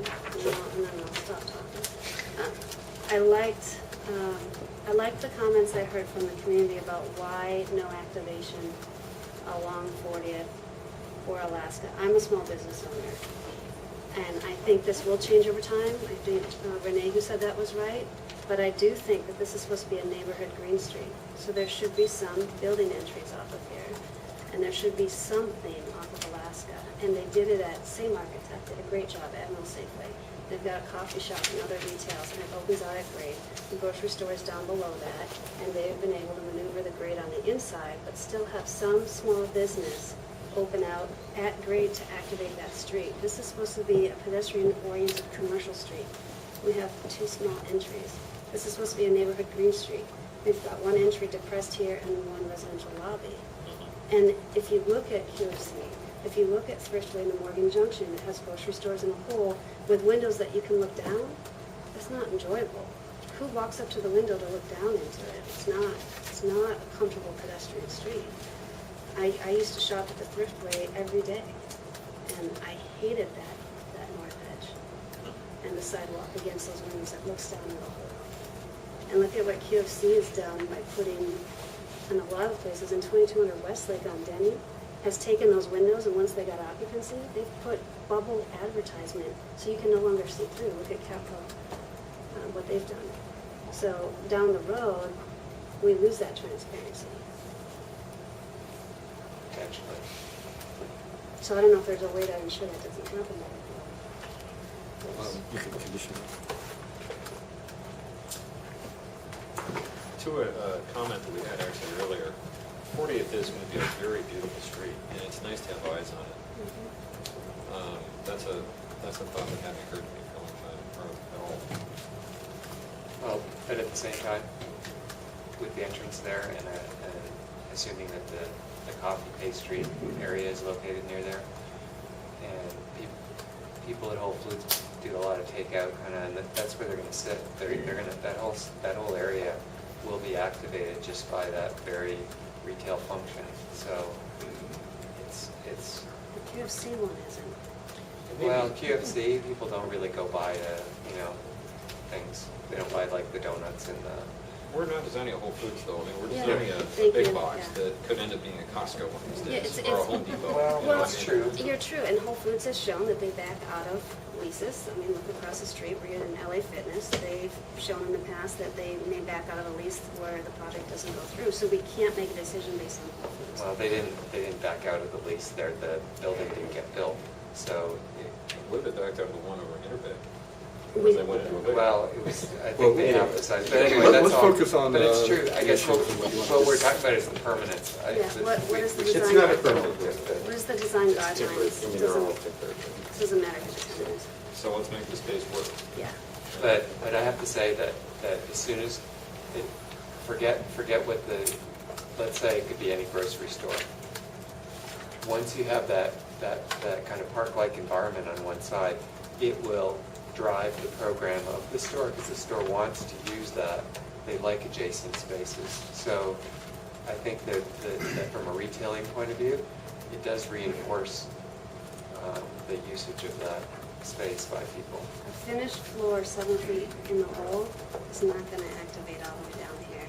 If you look at what's happening in the junction, we're getting lots of what would be deemed lesser desirable people. And when they populate, other folks don't hang out in the space. If it's activated like a Westlake Plaza that is a full demographic of users, then all types of people will sit and use it. But I don't see that happening here if there's nothing activating it. This is setting it. So you favor the putting the retail on that side? Or taking some of their uses internal to the program and doing what they did at Admiral Safeway. Put it in at street grade and make it function where they can access the internal grocery. They did it at Admiral Safeway, and it worked. You want to outline all the issues that you need to resolve? Well, and basically, besides the layout, so that, I think the question was, where is retail and how they are approaching it? And I think they've done a nice job with these two sides of the building. And the question is, should they have it somewhere else? Well, it's a little late to have them shifted since you've been. Exactly. The board's looked at it 3 times. So the improvements they made here, I think, were things that were asked, and they've acknowledged those. I think how they orient Whole Foods is a Whole Foods kind of question. That's the lower capacity of Whole Foods. So I don't think there's a lot we can sort of go to comment. I think some of these other issues like TSA in terms of the orientation of the building or entrance, as long as it's intact and the bigger picture of the building, that's a current building. So if we want to go back and say something like that, it might make sense. I think how they oriented it does make more sense. And the grades in terms of streetscape activation guideline. It seems like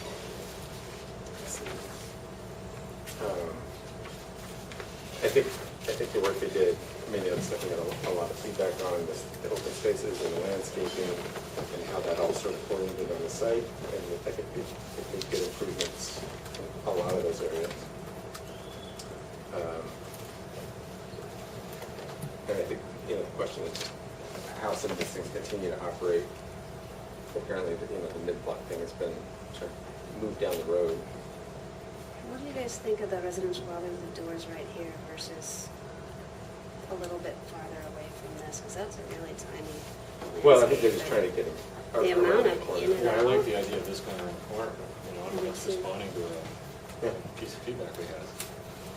So I don't find that, I think that's something you just go to and go through and get in and out. And they get off the bus. It seems problematic. And these residential lobbies probably lesser used. Yeah, I think you're going to use some of these other ones that are, It's just more just egress, really. The feasibility of putting stairs and the entry is a little farther away, would that kill the whole stairwell the way it's working? Because I'm just thinking It's an egress issue. these doors are right on top of. Facing the view. I think it's just how they orient the actual door, where Yeah. people come and go, and what can they see. And that's more of the design. I think they did simplify the materials which we'd asked for. I think it's a stronger palette. Left the stone tile veneer, but otherwise it has consistency and approach. We don't have any mid-block departures except for the one area of the parking, which I think we've talked about because of the nature of that space. That's acceptable in our last conversations, is how they deal with that.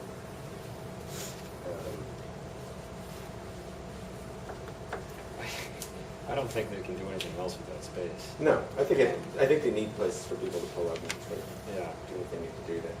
I mean, they're putting 3 parking spots on top of them. There's 600 underneath the building. Well, but this is for people who are coming in and dealing with leasing. That's what they're there for. They're not, it's not a restaurant that's going to go there. I'm actually okay with that departure, I'm those okay. 3 spaces. I think we should approve it. Plus they could always be used for car sharing or something. It's like one of Or those just places, cars. it's a natural place to Yep. have something that doesn't have to go into the garage. Sure.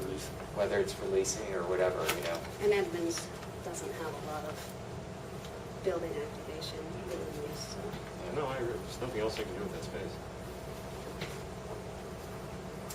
We did have a note about being at grade, and so that's still an issue because it's a sloping grade. And we're not able to pick sort of specifically where it should be. I think, this is a grade, and that works fine. This is a grade. It's just a question of how long it will last. And I think they haven't addressed it. This is not great. This is something.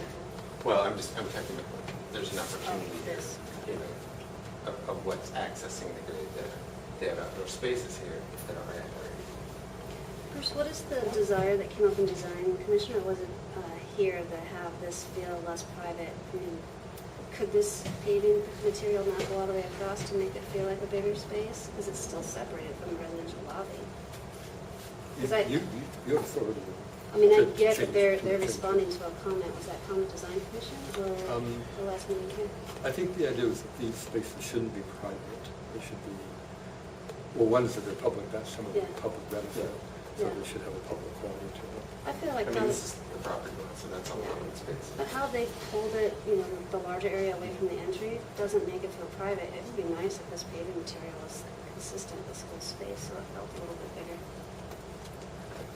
Let the space have more flexibility. Same material. Yeah, just, that little concrete thing there.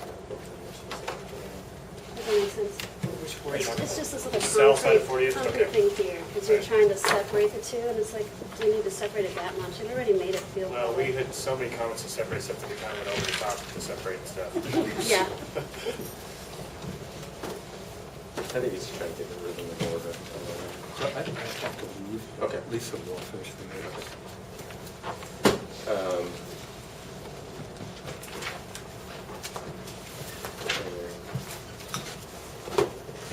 And I think some of these issues are still out there in terms of the prevalence. It's worth the kind of recommendation we want to make. What issues? Well, any configuration, that connection. Because that was an issue last time. Okay. To the next. Yeah, I mean, they've done a lot of the things we asked for.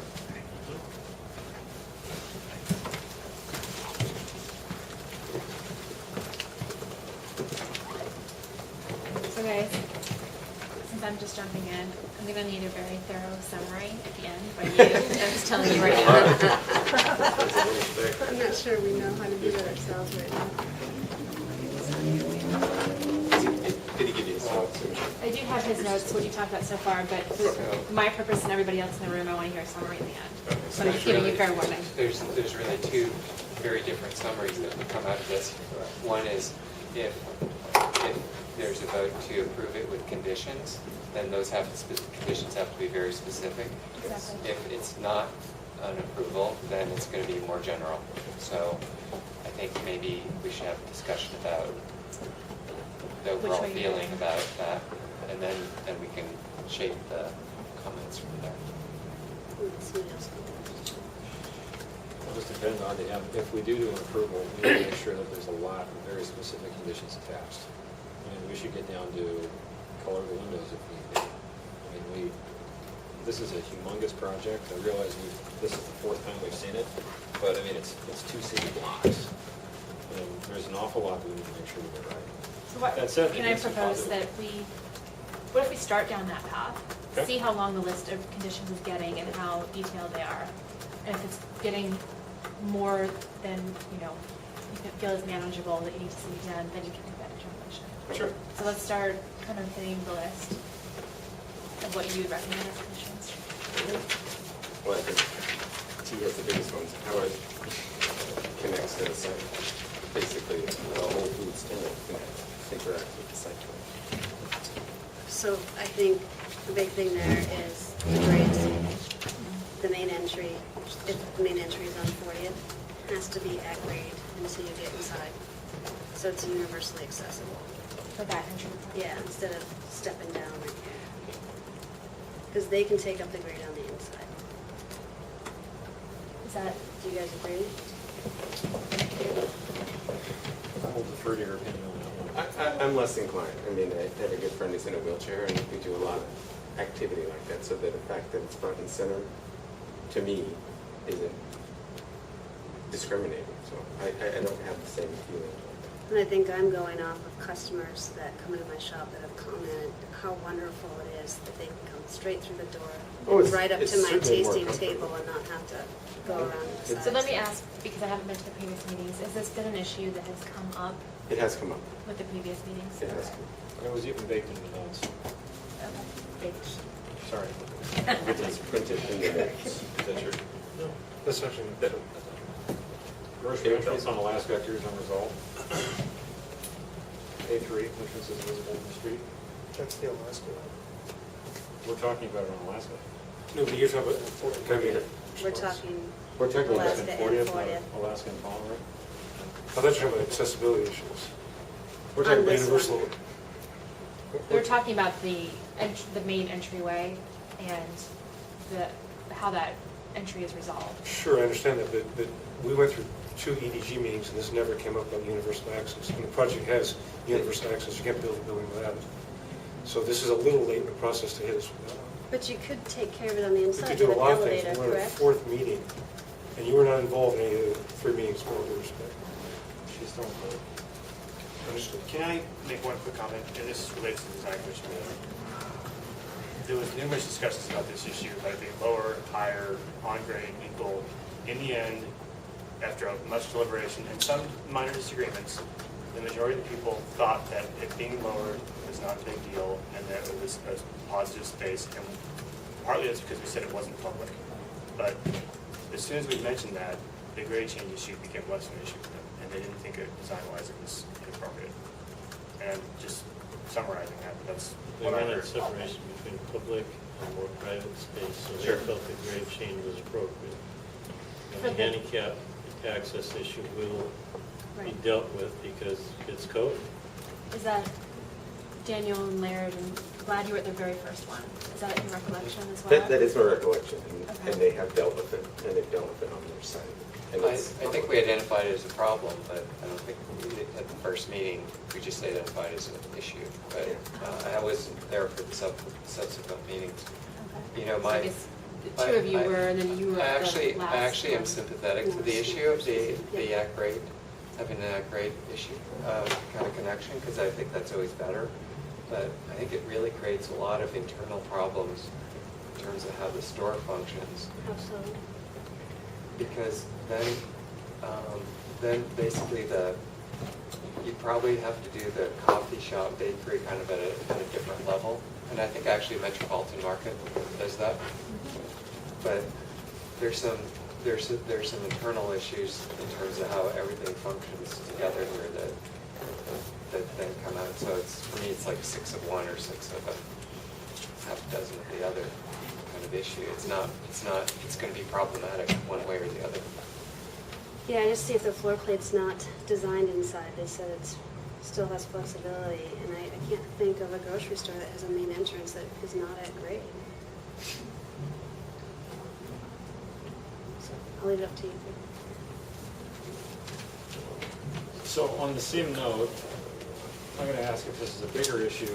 Should we look at this? So Larry's Market. No, then you're asking them to raise the whole thing to a different level. Yeah, well, I'm asking if it's a bigger issue. But then you have issues over here. It doesn't relate to what's happening on this side.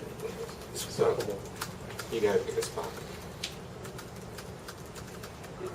My biggest problem with when you start doing these, rearranging these, it shifts the problem somewhere else, and it's just that kind of situation. So I guess I mean, this is the main drive into the building, into the space, into the Whole Foods. And I think it's most prominent.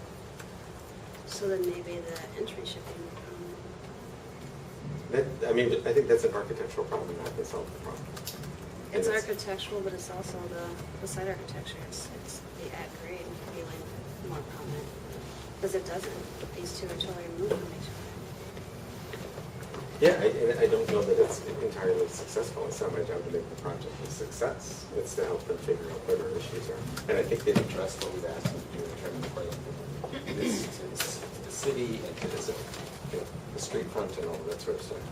So I think they've done a lot of what we've asked them to do. So if you think it's not successful, but you think I think it's what too we've asked small. and it's good enough? I think it's gotten much better. Because we're trying to decide if it's going or if there's conditions, right? Right, that was the intent, that was the hope. I mean, I guess if you could articulate the concern you have with that corner design, maybe that would be a better approach to take in terms of recommending a condition to resolve that. So if you think it's too small, say it should be bigger, or if it's something else, then... I think one of the issues here is scale, because it is 2 blocks. And when you look at it in the plan like this, the plan looks really problematic. But when you blow it up and you just look at the pieces, then it's a lot more humane. And I think that anything that's that large, with a person that's the size of a pinhead on here, it's always going to look like the scale's not human and it's not working. So for me, the test is blown up. Is there enough room for it to Well, I function? think T would agree with that if there was a way to get into the building, in the Whole Foods at that location, or in more of an orientation. For me, the test, go stand by the QFC. That's your scale. Does that feel like a successful space? Does that have streetscape compatibility and good human activity? Does that meet A2 and A4? Because that's the scale that this is repeating. And I don't feel like that works. I mean, if you look at some of these spaces, they're bigger than what is like their iconic corner.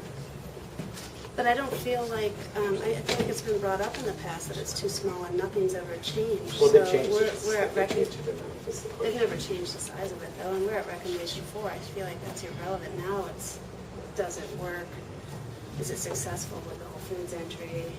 You know, the corner plaza issue is always kind of, from an urban design point of view, it's argued differently. Primarily landscape architects like it, like the notch out of it, and architects like the solid corner, like we have in Alaska and in California. That makes a good photo and a good view from a car driving up, but, you know, I'm an architect, so I'm sorry, my prejudice is for less plaza on corners, and plazas should be somewhere else. So I'm not a big plaza on the corner guy.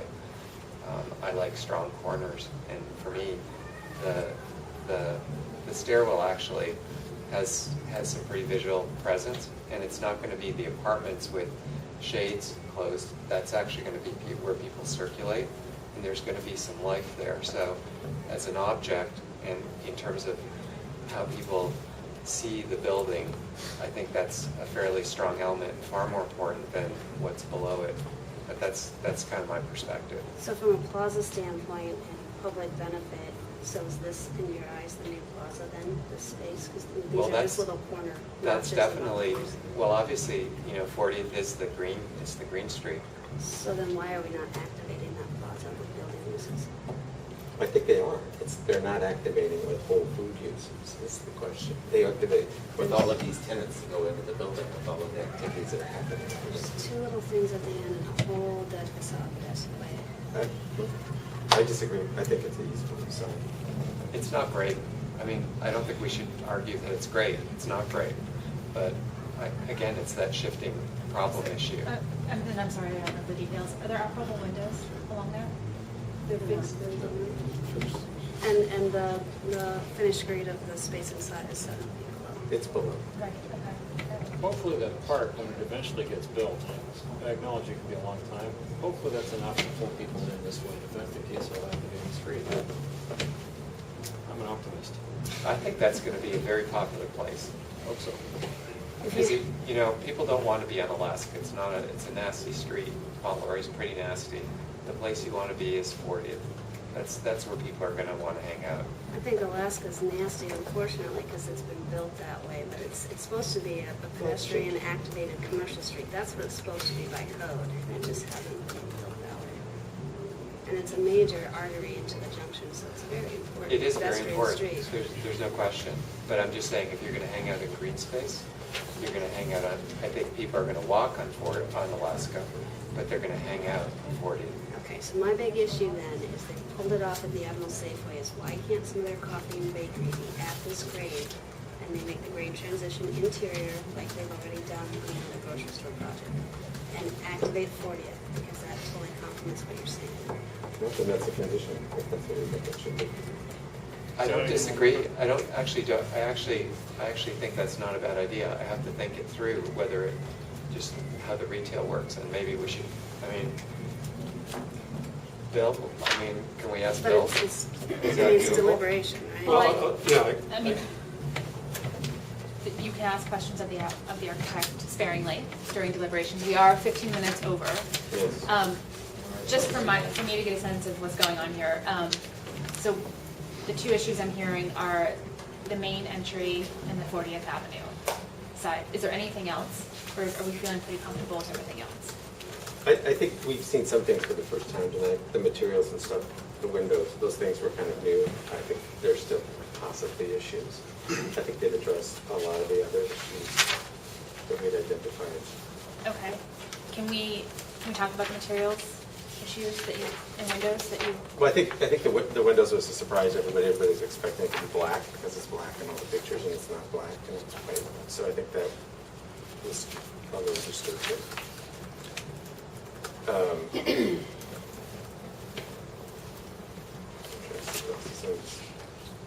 Can I bring up one thing?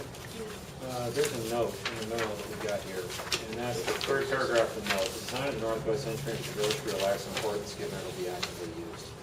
And the author of the note makes the comment that he'd like to see the brick come out this way, a little bit higher. The advantage to that I can see is that it would actually make this entrance a great deal more prominent visually, and also hopefully bring people in that grade, which takes care of the problem. The problem is in this note, Bruce is convinced that if you bring the brick out one more level, you might lose a residential building. Has that ever been brought up in another board? I don't think it has. This is a new approach. I mean, should we consider that tonight, or should we just forget about it? I don't know about an additional, I don't know, bringing that brick up is going to really do, not going to be much of an enhancement. I have to I say mean, that, well, I think the size of the people and the scale of things and looking at that, it doesn't make that big a difference to the building to bring it further to the corner. and it's not worth losing a unit. I think he's trying to get the mass to be more prominent. No, I understand that. I don't know that bringing that actually makes this in. I think it does call attention to the entrance that they want right there. I think And so, that, too. if we can visually signify that interest is important, people go to it, it takes care of the problem. Whether or not it's worth losing a unit, I would cringe if I had to make that decision, because it's also not cheap yet, right? And maybe there's a way even to just connect these materials in this zone, that is more prominent. Connect the materials to make this little plaza to nowhere Yeah. feel like it's connected to But that's the that. same kind of thing. You're not going to just walk in. I mean, you're coming in from parking or from somewhere else in this site. I don't know that that's that prominent corner. But the goal is to make the entry, maybe make that entry more prominent, is that what I'm hearing? That was Larry's approach. Yeah, and I agree with that. So, sorry, so you were saying, or the suggestion was that this brick treatment extend up to your. I think he was just talking about it coming over the entry, right? Or just something that makes this entry look good. The problem Because is, there's an entry. I think there are other ways to enhance the entry without And doing if it that. means not So losing a unit, that's good. maybe we should talk about some other options that don't kill the residential, because actually having the residential there is nice. It's nice to have stuff just above the street. Better than a blank brick facade. So, We can't redesign it for them, that's what they have to do, so. we can give them plenty of leeway just to say, enhance that, make it visually interesting, signify that that's the main entrance. Give them leeway. Should we look at other parts of the project? We're looking at one corner of a very large. Well, I think that's kind of, I mean, when you go through the list of things, I mean, they've taken care of a lot of the other issues we brought up. So.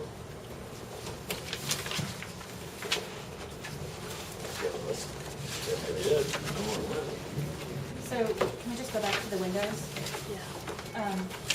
Is there a recommended condition on that, or is there consensus about the color of the windows? To not be white vinyl. Yeah, I think to not be white. Is almond okay? Or are we trying, I mean, is the difference between white and almond? Well, I or are we think they talking about represented the dark? project one way. I don't and then think we also want to they say showed us- almond, but I just like, that's just white, it's just one color that they shouldn't be. Yeah. It's a lot of windows. It looks. And looks you know, there are a lot of other off-whites that are available now that. Can I make a response, please? Yes. If you look at the color and material board there, we have a lot of saturated colors, and that's on a white board. Imagine if that board was almond color. You know, the only rendering that doesn't depict it white is that night rendering. The rest of the elevations do show it accurately. And the white was intended to be a neutral color that was bright and distinguishing each of the colors. And again, if you looked at that board and imagined a off-white background, Yeah, and I think that. those colors the board- start muddying the board- out. This board can imagine that board I think it was accurately. the transition. Material boards don't show it in white. I mean, they don't. Your material boards do not. I'm sorry. You have like one image that shows it. And to me, it shows it that it doesn't look, it's really problematic. You know, I mean, I just look at all of these and. Yeah, you know, I really meant the renderings, because the renderings are a more three-dimensional visualization than an elevation. So if you guys, okay, let's just, if we were gonna, if this is gonna be the final meeting, and you want to make a recommended condition, what would you recommend the windows be? I think they should look like the renderings. Which ones? Well, The non-white. the vast majority of the renderings. These all show dark windows. Okay, so your recommended condition for dark windows? Dark windows. Okay. Not necessarily dark. Just non-white. But, Not white. yeah, medium or darker color windows. Okay. I mean, I think whatever the names are, sand or whatever. Medium to dark tone. I mean, Okay. there's just a whole variety of ones that. Okay. So, and Can I just get a vote on that? I agree. Agreed. All right, so now let's go back to the main entrance. Let's see if we can get resolution. What is the corner main end. entrance? That's kind of broad. Well, I heard, there was a comment, enhance the main residential entrance to give more visual prominence. Which one's the main residential? Well, I think they're talking. The last one we were talking about, this I would one here. suggest, I always thought that was the main residential. That's true. This is the main This one. one. That one and that one. Oh, I thought when you were talking, what's this one? Oh, that's the whole. That's the Whole The Foods. problem is that we don't know which one's the main entrance, we might have a problem. But they said in their presentation that 40th is, and I think what we're saying is, it's not working. Let's not design the building for them. I'd like to see this get more cowbell. I just would like to see it be a more prominent entrance and let them have leeway to do it. And then let's move on to other things. If there are bigger issues in this building, I'd kind of like to never have to deal with it again. Well, that's not really a design guideline. Yeah. So we need to take the design guidelines and apply them Yeah. to what you have in front of you. So if your direction is for Bruce, as a recommended condition, to enhance the main Whole Foods entrance off of Alaska. Alaska and Fauntleroy Way SW. Yeah. This one's on Alaska, right? That is It a is, Right. but they're both technical. I think we Not should on give Fauntleroy. the discretion to Bruce to coordinate that with the architect. Okay, more Or visual just leave it- prominence of just the leave it- actual Just leave it at that. entrance. Okay. And if you guys agree or not, you say yea or nay, but somehow do something with the ground plane here to visually connect that entrance to this gateway corner. Okay. What do you guys think about that? I think if it makes sense in the building, it makes sense. If it just makes sense on the landscaping. T, are you suggesting the architecture or in the landscape? Just changing the paving pattern or something so that So the ground this level entry design. and this kind of corner treatment somehow I'm is good with that. connected. I think that's a good recommendation. I think it'll strengthen both. Yes. And that's actually fairly easy to do from a design point of view. So. It's a bit of a departure from what the design commission asked them to do, though. I just We don't want know to what state the that it's not going to make it easy for me to Oh, meet really? both those requirements. One of them says keep it separate, one of them says don't. So I'm not saying it's a bad idea, I'm just saying it's, I would study some concepts, take it up with Bruce, because he said we can recommend I just wanted to let Yeah. that circulate. Okay, so if I heard that correctly, it's to visually connect the ground level plane between the main entrance and the corner element. Yeah, so basically, If there's a conflict with the design commission, I think maybe we'll defer to the design commission. Well, I don't, it Because doesn't I don't seem want mutually to, I don't want to exclusive create, I don't want to create a permit No, I feedback. agree. I'm not hearing anything that sounds mutually exclusive. Granted, it was not at Right. that and meeting. it's hard for us, because we've been provided no notes and nothing's online for us to review it ahead of I time. think they were kind of down there. Anything else? Okay, and then 40th Avenue. What do you want to do with that? I'm going to say that you've heard my thoughts. I think it's a huge issue. I just, in terms of A2 and A4. Well, we did talk about, there was a suggestion to recommend a condition that all those glazing remain transparent for the life of the project. I think that's definitely important on Alaska and no advertising bubble skin. Yeah, there's a bit of.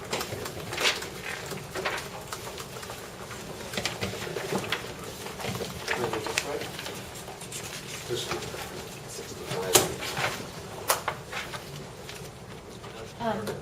That's part of it. So- And then Board members, for a moment, just, I want to make sure that that you all agree with this, that you would recommend a condition that all the glazing remain transparent for the life of the project Yes. Yes. On Alaska. on Alaska and 40th. 40th. Okay. And so I think that alleviates at least some concern, right? Because you still got the visual into the store. Yes. You know, there can be diverging, I mean, you can have a minority-majority report on this, like it's not. No, I think I agree with that. Okay, but in terms of, I think T, you've put forward an argument. We could take a vote on that. 10 years in the future, if that park is functional, then I'm not concerned. In the meantime, that's kind of a road to nowhere at the moment, or more accurately, a road that goes to the entrance to the residential. But, if we put on the condition that you can never close up those windows or impede visual access to those windows, I will personally be the inspector for the life of the project. I don't think at this point it's worth, ripping out all the work they've done and saying you need to put in retail or something. It's just. But it has to connect in the Whole Foods. That's the point. Yeah. How did they do that? And if there was an easy way to do it, it'd already be there. Where's the public right of way here? This is That's the basically public that's right? more or less. Or it's Everything on that side is public. So everything, in fact, just so you know, when we laid this out for the design commission, we excluded everything to do with that as being private, and the public was this stuff. Yes. And it was out there, and, we agreed with them that the public and the private need to have differentiation. And it was the same problem with the corner of Alaska Fauntleroy. They didn't want any interaction with the residential and Whole Foods because they wanted us to claim it as a public component. Sure. My perspective on this is actually that for Whole Foods, it would be better to have it at grade rather than sunken, because in some ways they would be putting themselves, they would be establishing some level of control over this. Whereas here, they're going to be in the hole, and that's theirs, and the rest is whoever wants to come. So just even from a retail point of view, I have to agree that it's not a very good solution. But at the same time, it's almost a decision for the retailer to make. It isn't, They're going to isn't end up it? cleaning it. They're going to maintain it. Something else. This has always been in the hole, so it's not something that got sunken or depressed based on design commission comment. But that's not going to be a particularly nice space. If I'm going to sit, maybe there's a certain weather day I will, but I don't want to be out here. I'm a hater of shade. Our son, I'd be in the shade, and I sure would love it to be at one hole. So, I don't know. In terms of how it affects the public domain here, and just from an urban design point of view, for me, again, it's like pushing things one way or the other. So, in some ways, this one establishes the public dominance of this space over Whole Foods. So you could actually argue that in some ways it.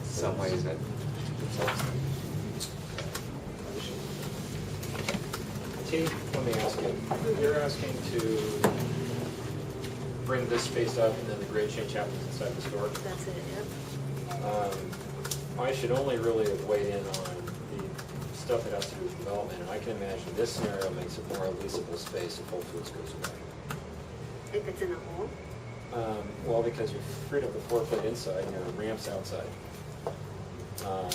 But they still have grade change inside already, right? They still have to go down. They still have it inside. So how have you freed it up? You've freed up space on the inside, because my understanding is that there's already an elevator in place, but we're moving out here, aren't we? No. We're just saying, make this at grade, and that 2 feet that it's sunken, take care of that with the grade you're already taking care of inside. What's the grade change inside? About 4 and 5 feet, because they're 7 feet in a hole, so they're doing 24 to 30 inches out here. So I think you do the full 7 inside. And then you've just got And then this is all flush.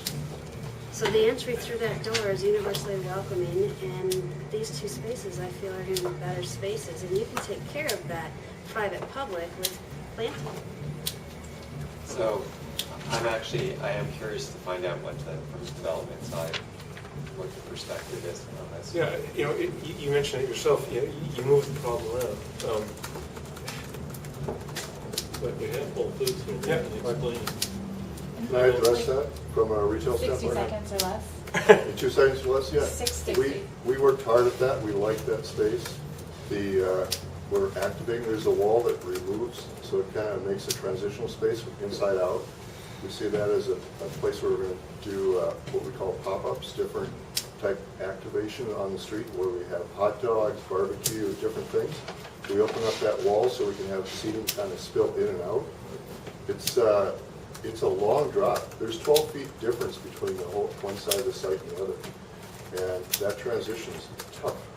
12-foot difference? So how much is inside the store, how much is outside? Is it 10 or 12? The entire Alaska frontage is about 10 or 12. Yes. 10 or 12. So how big a drop are we talking, outside versus inside? I think it's about 7 to 8 feet.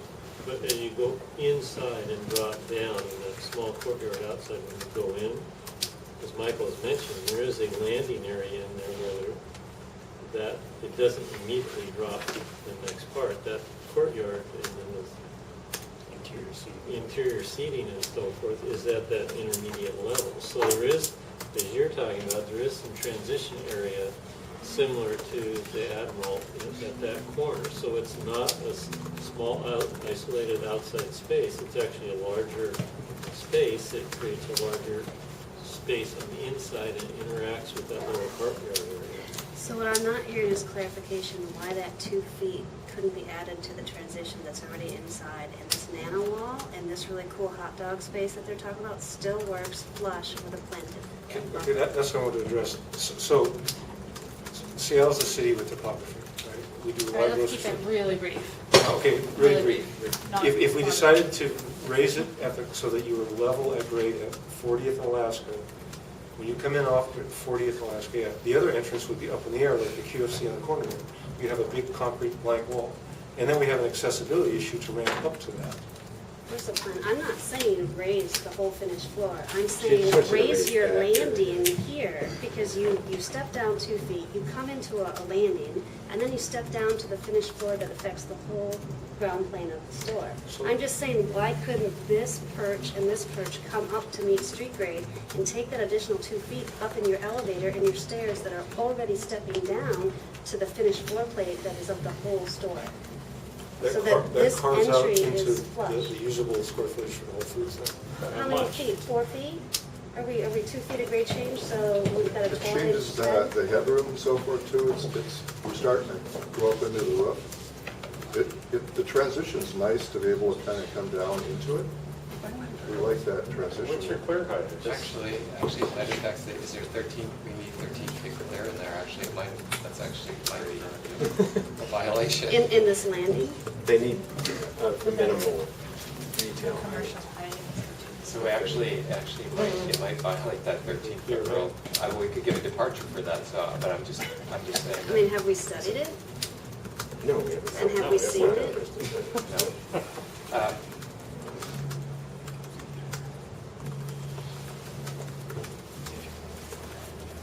Well, We do need to wrap up. Yeah. I understand.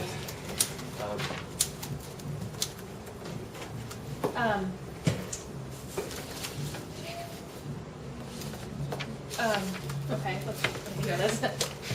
So just based on that last thought, would having a lower height of 13 feet be worth making that change?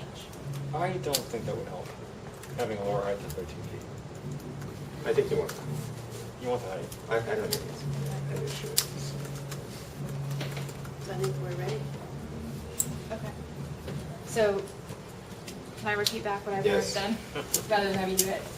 So I prepared, there's 4 recommended conditions. One is that all of the glazing along Alaska and 40th remain transparent, the views into the store for the life of the project.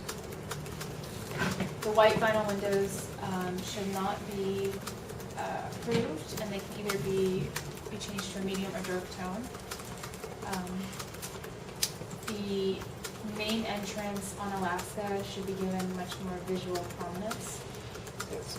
And the ground level plane design that connects the entrance to the corner element needs to be visually connected through the feeding pattern. Yes. Is there anything else? Signage. Is there anything that can be in the conditions to ensure we don't end up with Petco and big wine liquor type signage.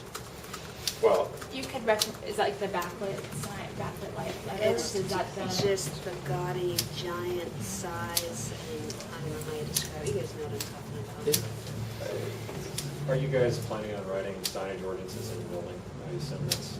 Well, it's how you enforce is the real answer, but I think But I think what you could say is you recommend that the intent of the signage plan that's presented in the packet be further developed. The signage is pretty important. There are going to be national retailers coming into all these developments. And, at some point, West Seattle starts looking like United States of Generica, and part of it, the sign is actually pretty important. So I actually think the sign guidelines that were presented to us should be enshrined in the design, in our recommendation. And is there something in that about banners? I'm thinking of Fauntleroy that I share the building with, and when they had their big giant thriving in menopause banner right above the door, that was like 6 feet, 8 feet wide. So it's like, and it rotates with events, but it's like, that was pretty tacky, and thankfully our building owner changed that. But like, how do you not get that type of thing too? So maybe there could be, the recommendation would be the intent of the signage concept plan contained in the package should be further developed prior to certificate of occupancy or something like that. My feeling is, I'm trying to think of backlit plastic sign that I like, and I find it really hard to think of any. And I know that this is actually going to be a backlit plastic sign for Whole Foods because that's their corporate logo, which is getting a little bit old actually and should be looked at someday. Take that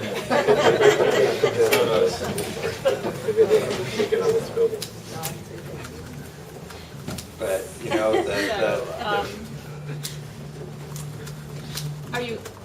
are you comfortable with the recommended language that I suggested, or are you saying no backlit plastic lettering? No backlit 2-foot plastic lettering?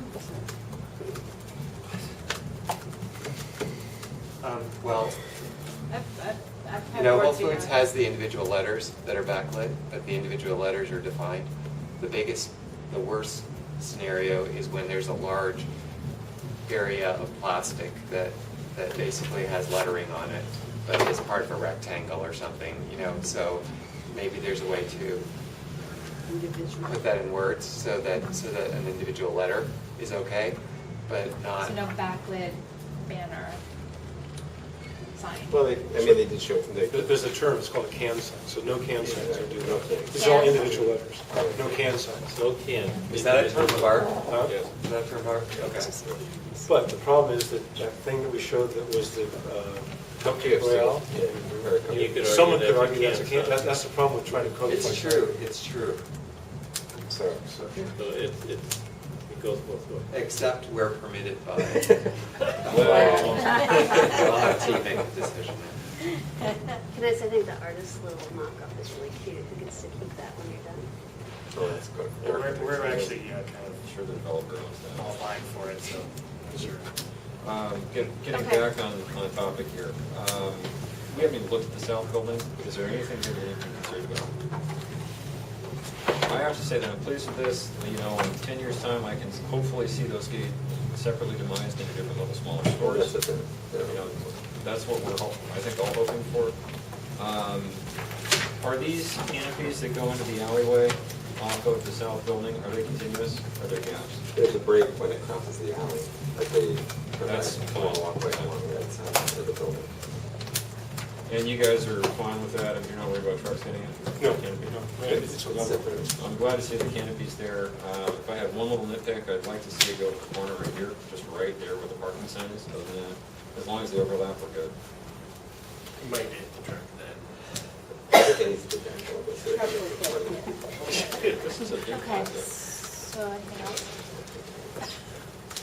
Um, All right, we're gonna. Should we wrap it up?